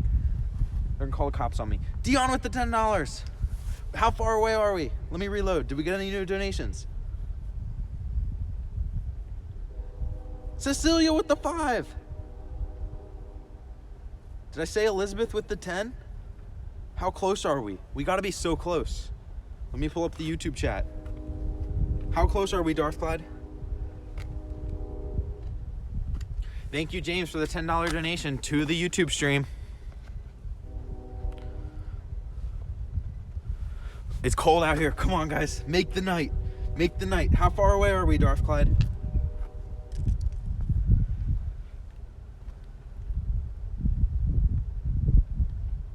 How far away are we? Show me the money. Show me the money. Let's rate these $8,000 during this stream. That was our goal. And we're the Yang Gang. We hit every single goal. And this is what we're doing it for, guys. Oops, that doesn't look right. Oops, that doesn't look right either. Let me see if I can catch what I'm trying to show. Oh, there we go. Look at that. The American flag. We're trying to do this for America, guys. We're trying to get rid of poverty, and we are so close. We are so close. Everyone who hears Andrew's message, like in detail, they all get it. They all get it. We can convince the whole country. All we got to do is shock the world in Iowa, and shock the world just means outperform expectations. And then the rest of the country follows like a wave, which is why we need to pump this state with advertisements. And we can win the whole damn thing. No, we're definitely closer than 422. What are we at, Darth Clyde? Redeem yourself. Hashtag redeem yourself, Alan. The meter's full. Goal reached? Hold up, let me check the internal ActBlue page. Ken with the $5 donation, Jonathan with the $10 donation, Richard with the 25, Stephen with the $1.11, Joel, maybe it's Joel, with the 20, Sarek with the 3, Ramon with the 5, Bernardo with the 1, Joyce with the 10, Penny with the $1.10, Amy with the 1, Delgo with the $1.68. That catches up to where we were. I think we're still like $200 away.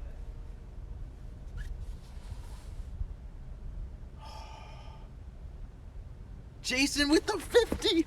Emmanuel with the 678. What are we at? Let me call Darth Clyde. John is Darth Clyde. Let me call him. What are we at?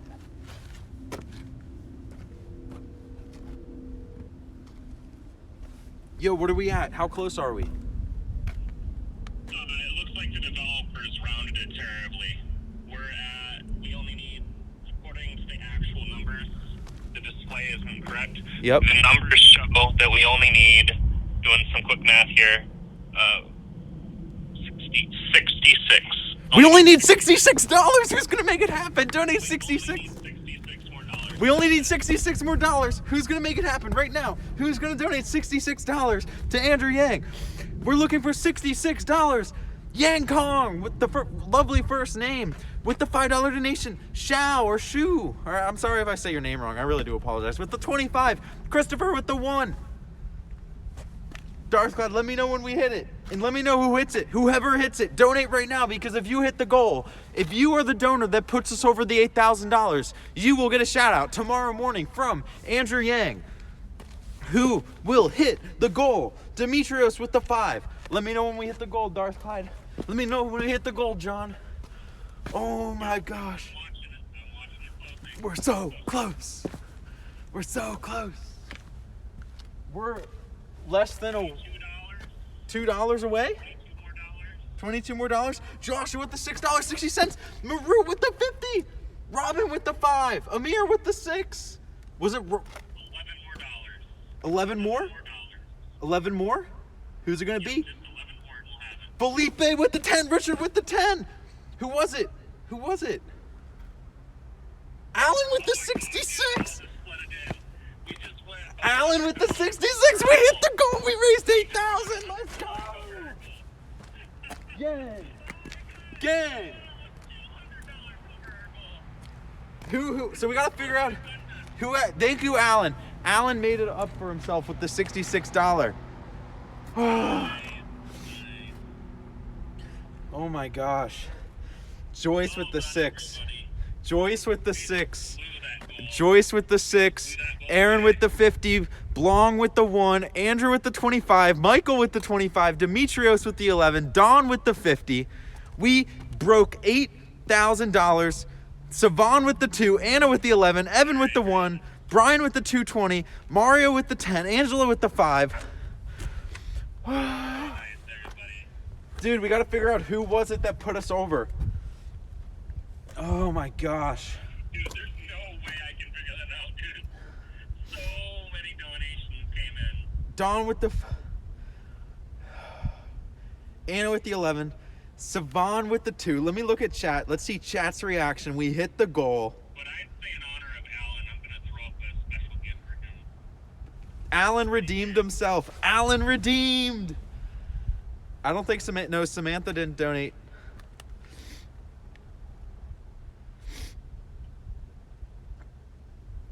Guys, chat, should we give the donation, should we give the shout out tomorrow to Alan since he redeemed himself? We needed $66 left. He decided to donate 66. Should the shout out go to Alan? Should the shout out go to Alan?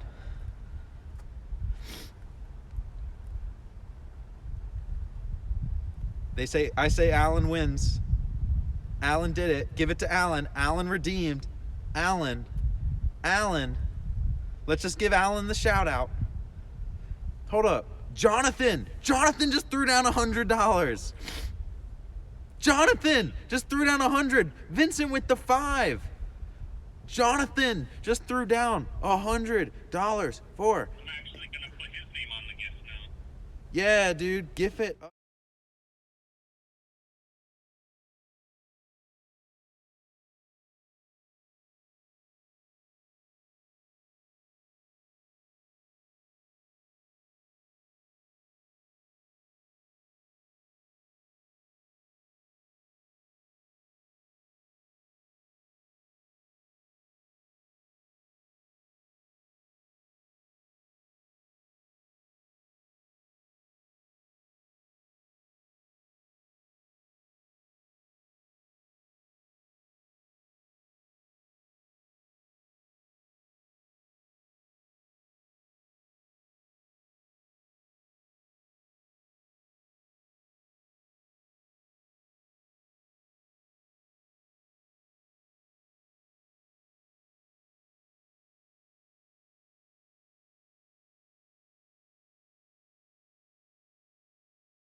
We broke the $8,000 mark.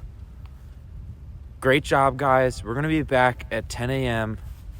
I'm going to give you all a big hug. $8,000 in one stream. Thank you everyone for tuning in. Thank you for watching the Zach and Matt Show. If you enjoyed, please consider liking and subscribing. And we'll be back at it at 10 a.m. tomorrow morning. All right, Darth Clyde, you can cut this. Gang, gang, yang, gang, yang, gang, yang, gang, yang, gang, yang, gang, yang, gang, yang, gang, yang, gang, yang, gang, yang, gang, yang, gang, yang, gang, yang.